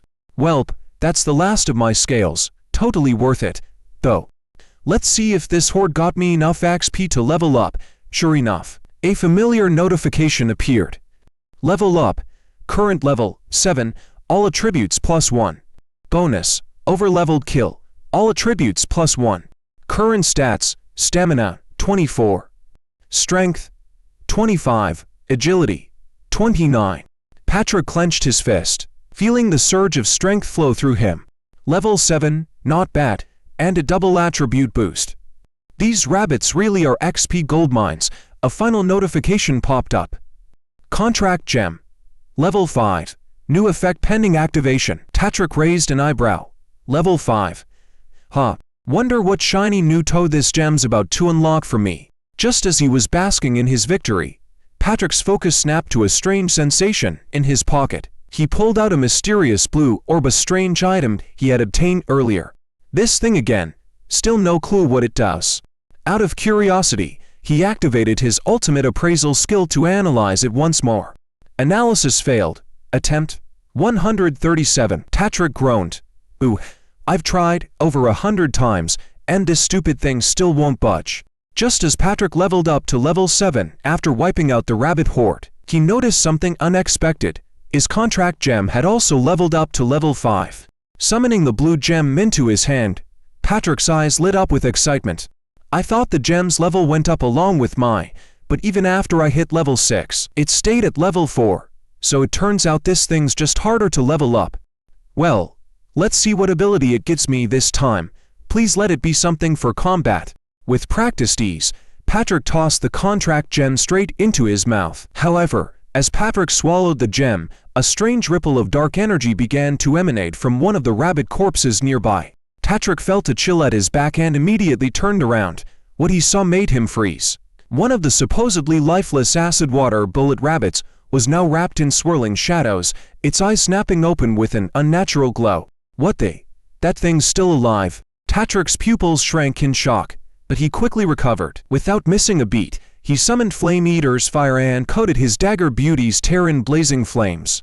A smirk tugged at the corner of his mouth as he growled, "You can come back to life all you want. I'm not the same guy you fought earlier." With that, Patrick lunged forward, dagger at the ready. The rabbit, however, wasn't playing by the old rules. Instead of keeping its distance or attacking cautiously, it suddenly lunged straight at him with teeth bared, clawing and snapping like a feral beast. Patrick's eyes narrowed as he spun his flaming dagger, charging straight in. What a rookie move. He thrust his blade forward in a decisive strike only for his attack to miss completely. The rabbit's body twisted in an eerily unnatural way, contorting itself to dodge the strike. Before Patrick could react, the creature opened its mouth wide and spewed a beam of black energy straight at him. Patrick barely dodged, flipping to the side. Landing on his feet, he muttered, "What the hell was that? Did I kill so many rabbits I summoned their ghost for revenge?" Ghost or not, Patrick's grip on his dagger tightened. He grinned darkly, flames dancing along the blade. "Whatever you are, ghost, demon, or rabbit zombie, I'm sending you straight back where you came from." Without wasting another second, Patrick charged forward once more, ready to take the fight to the shadowed beast. After swiftly repositioning himself, Patrick launched his dagger, Beauty's Tear, with lightning speed. The blade tore straight through the acid water bullet rabbit's body before it even had a chance to react. At level 7, Patrick's strength had increased dramatically. He wasn't the same fighter he had been before. The rabbit finally struck down for good, went limp, the strange dark energy surrounding it dissipating rapidly. Patrick stood over the rabbit's corpse, his brows furrowing as he muttered to himself, "Since when could these rabbits use a skill like that? I've never seen this before." A troubling thought struck him. Wait, could it have been controlled by a solar pill too? Determined to find answers, Patrick crouched down and began cutting into the rabbit's body with his dagger, carefully dissecting it. After some searching, Patrick's eyes widened as he pulled out a strange orb from the rabbit's insides. What the? There really was something inside. He squinted at the orb, turning it over in his hand. This doesn't look like a solar pill, though. What is this thing? Unable to figure it out by sight alone, Patrick quickly activated his appraisal skill. Appraisal failed. Appraisal failed. Appraisal failed. Oh, come on, Patrick growled, frustration mounting as failure after failure piled up. After what felt like an eternity, hundreds of failed attempts, the appraisal finally succeeded. Patrick let out a deep breath, wiping the sweat off his brow. Geez, it's been ages since I ran into something this tough to identify. This better be worth it. A glowing notification window appeared before him, and Patrick's heart raced with anticipation. Item identify. Mist essence, quality, unknown. Description: a power-infused essence store in the testicles of a mist black goat. Consuming it may lead to unexpected results. Patrick froze. He blinked once, twice, then his face twisted into an expression of utter disbelief. Stored in the goat's what? He stared at the orb for a long moment, his mind reeling, but then, as the realization hit, Patrick clenched his fist around the strange testicle essence and took a deep breath. As the attribute screen expanded before his eyes, Patrick was suddenly flooded with a vivid vision tied to the strange essence orb in his hand. In the scene, a massive mist black goat appeared, its entire body surrounded by swirling black mist. Opposite it stood a horde of mutated beasts, led by an enormous mutant boar that bellowed aggressively. The boar's roar triggered the rest of the beasts, sending them charging toward the mist black goat, yet the goat stood its ground, unfazed. Enveloped in its dark mist, it charged straight at them as well. The mutant boar took the initiative, activating its boar rush skill, barreling ahead like an unstoppable juggernaut. Meanwhile, the mist black goat began channeling its own ability Sunshade Vitality. In the very instant the boar's attack connected, the goat's body dissolved into black mist, dispersing in every direction and completely evading the impact. The mist then drifted silently through the boar's massive frame, only to reform above it, gathering once more into the goat's tangible form. Without wasting the opportunity, the mist black goat dove in for a counterattack. Its razor-sharp horns drove into the mutant boar's underbelly, eliciting a thunderous screech. But the boar wasn't so easily defeated. With its immense vitality, it lashed out mid-attack, jaw snapping upward. The mist black goat let out a piercing cry of pain as its dark mist suddenly burst apart and began surging into the boar's nostrils. The black mist wormed its way inside the boar, flooding its body. Moments later, the mist exploded upward violently from within, tearing the boar apart from the inside. The mist black goat, however, collapsed as its mist faded completely lifeless. Both creatures lay still, their conflict ending in mutual destruction. The vision faded, leaving Patrick standing alone in silence. He stared down at the mysterious orb in his palm, his expression grim. So this orb really came from the goat, and its power seems just as rare as that wine orb I found earlier. He fiddled with it in frustration. But how do I activate this thing? Touching it doesn't work, and it's definitely not awakening like last time. Don't tell me. The realization hit him, and his face darkened. I really have to swallow it. Patrick's eyes twitched as he held the orb at arm's length. Let's not forget where this thing came from. Stored in the goats. Ooh, he hesitated, the weight of his decision pressing down on him. Suddenly, memories began to surface in his mind, each one more crushing than the last. The helplessness he felt when Moon Prince had cornered him at school, the fear of being hunted in the pitch-black chamber by the fox beasts, the powerlessness of failing to avenge Jerry, his dear friend. Patrick clenched his jaw, his hand trembling as he gripped the orb. Who am I to be picky? A worthless insect like me has no right to complain. He exhaled sharply, determination flickering in his eyes. With one final push, Patrick tilted his head back, closed his eyes, and shoved the orb into his mouth. It wasn't easy. The orb refused to go down smoothly, and Patrick gagged as he tried to force it down. Moments later, finally he swallowed it with a grimace, his face scrunched up in a mix of disgust and resolve. That was awful. The next second, a searing pain exploded in Patrick's stomach. His eyes turned blood red in an instant as an intense pressure surged through his body. It felt like something had shot up from his stomach straight into his brain, scorching his insides as it went. The sudden agony was unbearable. Patrick couldn't hold it in any longer and let out a guttural scream of pain. Beads of sweat poured from his body, but instead of clear droplets, traces of black mist began to ooze slowly from his sweat glands, curling into the air like smoke. Then, it happened. A notification flickered before his mind's eye. New ability awakened. Mist form. Patrick had done it. He'd awakened a brand new, insanely powerful ability. Moments earlier, he had made the decision to swallow the mist black goat's essence, and the effects were immediate. But he hadn't expected this level of pain. The moment the essence entered his body, it felt like his insides were being torn apart. Patrick bit down hard, gritting his teeth against the unbearable sensation, determined not to cry out anymore. He dropped to the ground, clutching his head, his body curling into a tight ball. Somewhere in the haze of pain, his vision blurred, and he began to see something or someone familiar. But then, the vision shifted. Jerry appeared helpless and cornered, trapped in the claws of a fox beast. It wasn't just any fox beast. Patrick immediately recognized it as the same monster he had encountered back at the patrol squad. The very one that had killed Jerry. Despair washed over Patrick. But through the haze of agony and rage, he suddenly heard a voice. Jerry's voice. Patrick, promise me. No matter how bad it gets, you have to survive. You have to live. As the pain in Patrick's body began to subside, his eyes flew open. He clenched his fists, his teeth grinding as he growled through sheer determination. Jerry, don't worry, I swear, I won't die. Not until I've killed every last one of those fox bastards. His resolve now burning brighter than ever. Patrick activated his appraisal skill to check his status. Patrick, level 7 awakened beginner, growth potential, 6 stars. Stamina, 26. Strength, 25. Agility, 29. Contract gem, level 5. Additional effect unlocked. Mist Form Beginner. Mist Form ability details. Converts absorbed fear from living beings into manipulable mist. Current mist capacity 20.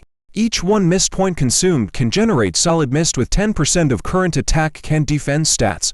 Maximum capacity effect 1. 0% attack. Defense boost. Tatrik's eyes scan through the mist form description. His mind whirling, so this ability, it's combat-based.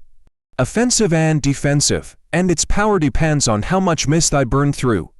Then, something else caught his eye. His growth potential had shot up to 6 stars. Tatrik froze for a moment, utterly stunned. Wait, my growth value just jumped 3 stars. This mist form ability is that strong. Feeling the faint tendrils, mist energy swirling inside him, Tatrik closed his eyes. A quiet smile crept onto his face, small at first, but soon it grew. But as he smiled, tears suddenly began to stream down his cheeks. He couldn't explain why. He didn't know if it was because of the pain, the joy, or the sheer overwhelming resolve rising within him. Tatrik had so much he wanted to do. He had waited far too long to act. Those fox beasts, the ones that made his blood boil with hatred, he'd been itching to tear them apart. And when he remembered Jerry's lifeless human skin, it felt like a fire scorching his heart every time he thought of it. Tatrik wiped his tears, his fists trembling. Soon, I'll have the strength to kill them all. His voice was quiet but unwavering. For Jerry. For himself, Tatrik was going to make them pay. As Tatrik stood there, lost in thought, a group of passing townspeople suddenly approached him from behind. "Hey kid, you okay?" one of them asked cautiously, but his companion quickly pulled him back, whispering, "Let's not get involved. Come on, we need to get into the city before any of those mutated beasts show up." Hearing this, Tatrik's train of thought was abruptly broken. He had been experimenting with his mist form, but now he slowly rose to his feet. As he stood, dark mist began to seep from his body, curling ominously around him in thick, swirling tendrils. The moment Tatrik turned to speak and explained that he was fine, the townspeople's faces went pale with terror. Without another word, they bolted, leaving Tatrik standing there, bewildered.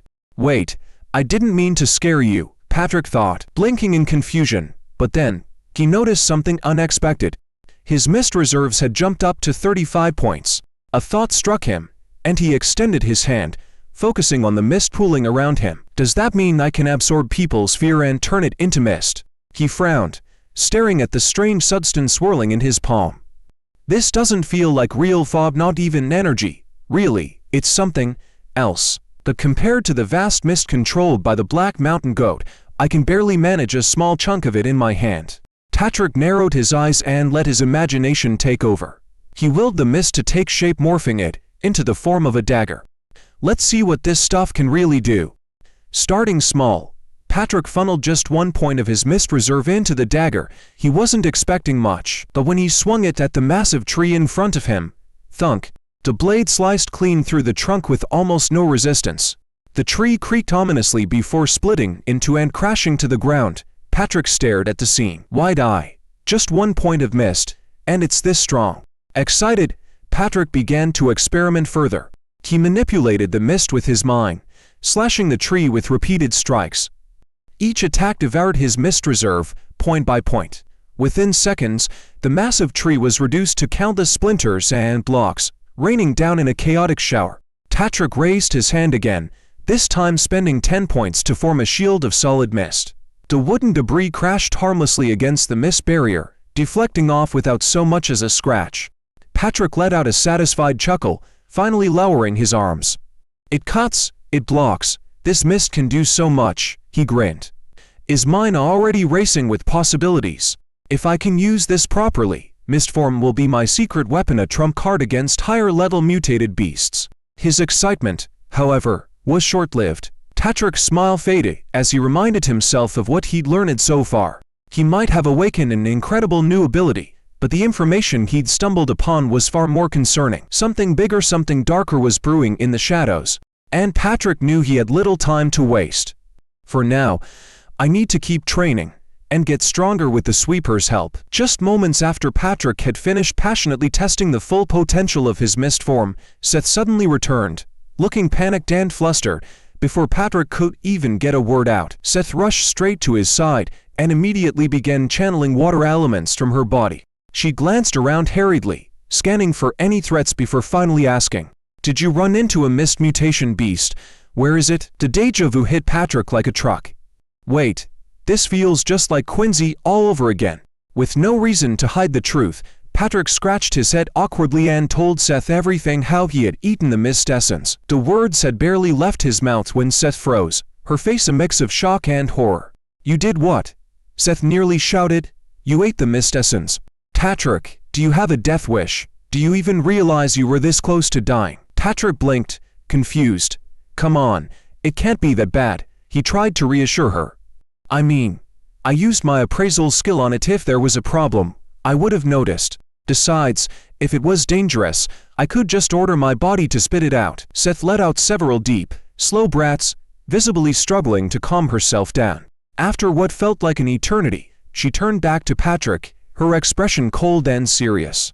"And what makes you think you could spit it out?" As Patrick's casual bravado faltered, Seth suddenly conjured a water crystal in her palm, her tone dead serious. "Did it ever occur to you that the mist essence might be a parasite?" Patrick froze, his face paling as her words sank in. "Wait, you're saying the thing I ate might actually be dangerous?" Seeing that Patrick had finally grasped the gravity of the situation, Seth sighed heavily and began to explain. "Mist mutation beasts are a type of unknown entity. They have no fixed form and usually attach themselves to a host. That black mountain goat and the mist-infused rabbit you mentioned, they were probably just puppets for the mist mutation beast. Once the host dies, the parasite hides inside one of its organs, lying in wait for its next host. And you, Patrick, just came dangerously close to being infected." Seth paused for a moment, her voice dropping an octave. "But here's the worst part. The mist mutation beast can control its infected hosts." Patrick's face turned white as a sheet. "Wait, so you're telling me this thing basically contracted itself to me?" His voice cracked, a little panic seeping through, but Patrick quickly forced himself to calm down. He closed his eyes, trying to recall the exact pain he had felt when he consumed the mist essence. That searing pain, it wasn't normal. Was the mist actually trying to fight me for control of my body? The thought made his blood run cold. "Seth," he said suddenly, his voice firmer now, "if I'm standing here fine right now, doesn't that mean the mist failed to take over?" But Seth shook her head, her expression still grave. "I don't know," she admitted, her voice low. "You're different. Patrick, maybe there's already a beast living inside you that killed the mist mutation beast before it could take hold. Or maybe it's because of your ability to control yourself so completely that even the mist couldn't overpower you." As soon as Seth said that, her expression suddenly turned dark and sinister. She grinned wickedly and added, "Anyway, if anything strange happens to you, I'll have no choice but to take you out myself." Seeing Seth's murderous aura, Patrick immediately panicked, backing away frantically while waving his hands. I was wrong. But before he could say anything else, a tiny, pitch-black spider suddenly dropped from a tree branch nearby, and the Seth who just seconds ago looked ready to murder someone, her expression completely changed. Her face twisted in terror as she summoned her ice sword, her voice shrieking in panic. "Spider, there's a spider." Patrick froze, his jaw hanging open. The powerful, stoic Seth capable of terrifying water elemental attacks was now running away from a spider. Before Patrick could react, Seth charged straight into his arms, her ice sword still flailing as she yelled, "It's huge. Get it away. Quick, Patrick." Patrick stood there in stunned silence, watching Seth the unstoppable warrior cower in his arms like a scared child. His brain short-circuited for a moment before a soft, nostalgic smile appeared on his face. "Still afraid of bugs? Huh, just like when we were kids." His mind drifted back to their childhood.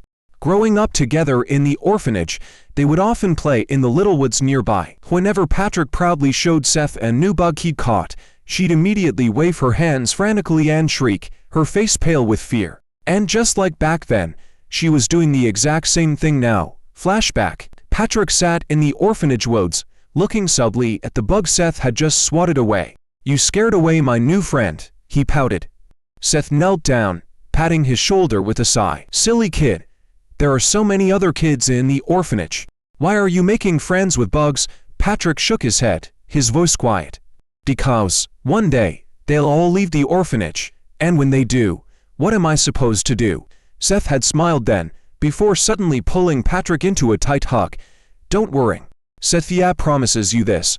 No matter what happens, I'll always be your friend. Snapping out of his thoughts, Patrick found himself hugging Seth again just like back then. But this time, Seth quickly snapped back to reality. Her face turned bright red as she shoved Patrick away in a fluster. What are you doing? Why are you holding me so tight? She coughed twice, trying to regain her usual cold composure. With a quick turn of her head, Seth pointed a finger at Patrick and scolded him seriously. Patrick, listen carefully. Out here in the wild, anything unknown is dangerous. There's no such thing as a free lunch in this world. You got lucky this time, but next time, you might not be so fortunate. You have to stay alert. Seth suddenly spun back around and flashed him an unexpected smile, warm and genuine. Got it. Promise me you'll remember that. Patrick stood there smiling softly, watching Seth as she walked ahead. She really hasn't changed at all, he thought, his heart warm. I thought joining the sweepers had made her cold and distant. But no, she still cares about me, just like she always did. Seth's icy exterior was just that, a mask. Deep down, she was still the same girl who had promised to always be his friend. Just as Patrick was lost in thought, a sudden beep-beep sound came from Seth's communicator at her waist. Hearing the nose, Patrick immediately looked toward her. Seth answered the call, her expression growing increasingly grim. Once the communication ended, she turned to Patrick with urgency. My investigation and your training are going to have to be put on hold. We need to return to Mingju City immediately. Patrick blinked, confused. What? Why? What happened? Seth's tone was serious. Bob was attacked by a fox monster and is seriously injured. I need to get back and assist immediately. Patrick's face tightened with concern as he quickly followed her. Even Bob got hurt? Why don't we call the investigation team outside the city or get support from other towns? But Seth shook her head. That would alert the enemy. Besides, the world outside the walls isn't that simple. I'll explain on the way. On the road back, as they rushed toward the city, Seth filled Patrick in on the reality of the world beyond the walls. No one knew when it had started, that the world had been overrun by mutated beasts. Humanity's only option was to build massive walls for protection. Because of blocked-off transportation routes, cities relied on investigation teams and independent awakened fighters to explore the surrounding areas. According to recent intel, the lands near Mingju City had scattered villages and wild tribes living cautiously in the wilderness. A massive ocean farther out, but the ocean wasn't a refuge. Top-level mutated beasts roamed its waters, and any exploration beyond the shore had been impossible. No one knew if other cities existed across the sea or what lay on the other side. Back in Mingju City, when they arrived at the sweeper's base, Seth immediately began asking for updates. A squad member, clearly worn out, stepped forward and reported, these past few days, we've been monitoring the city using the phantom light curtain. Everything seemed normal. But last night, the fox monsters in Craftsman Street suddenly swarmed out. We went to intercept them, only to realize it was a trap. Their leader showed up too. Bob stayed behind to cover our retreat, and that's when he got hurt. Right now, the captain wants you to temporarily take Bob's place and defend the city. Patrick, munching on an energy bar like it was popcorn, raised an eyebrow. Do you need my help? Seth waved him off with a small smile. No, just head back to Iron Soul for now. I'll find you when I'm free. Watching Seth hurry off, Patrick let out a long sigh and stretched his arms above his head. Man, finally, I can catch a break. His face softened as he muttered to himself, those days out in the wild were rough. As he strolled toward the Iron Soul smithy, Patrick couldn't help but wonder aloud. I wonder how Jamie's Beast King Fist training is coming along. She better not still be tripping over her own feet. At that moment, a light breeze stirred the fallen leaves on the ground. But something was wrong. The leaves froze midair. Patrick's casual expression vanished in an instant as he tensed up, his instincts screaming danger. He quickly scanned his surroundings, only to find something far worse. The people around him were frozen in place, their movements completely halted. Not breathing, not blinking like mannequins. What the? Before Patrick could make sense of the bizarre scene, a figure casually stepped around the corner, stopping just a few feet in front of him. Patrick's face tightened. Who are you? Without hesitation, Patrick activated appraisal. But this time, The skill failed again and again. It took dozens of attempts before he finally broke through, and even then, all it showed was race. Human. Additional information. Hidden. The rest of the details were completely obscure, as if the man's very existence defied recognition. The middle-aged man smirked, almost amused by Patrick's reaction, trying to check my stats. Don't bother. Still, I'll give you credit. Most advanced appraisal users can only use it a handful of times a day. But you. Unlimited. Very interesting. Patrick stiffened. How does he know that? Is he reading my mind? He struggled to remain calm. His voice worried but polite. Sir, what do you want with me? The older man's expression remained eerily calm, though his tone turned playful as a strange, almost chilling power rippled off him. Why don't you spar with me a little, kid? Patrick's heart pounded in his chest. This guy wasn't normal. His aura alone sent an instinctive chill down Patrick's spine, warning him that this man wasn't just strong, he was dangerous. Well, not going to make a move,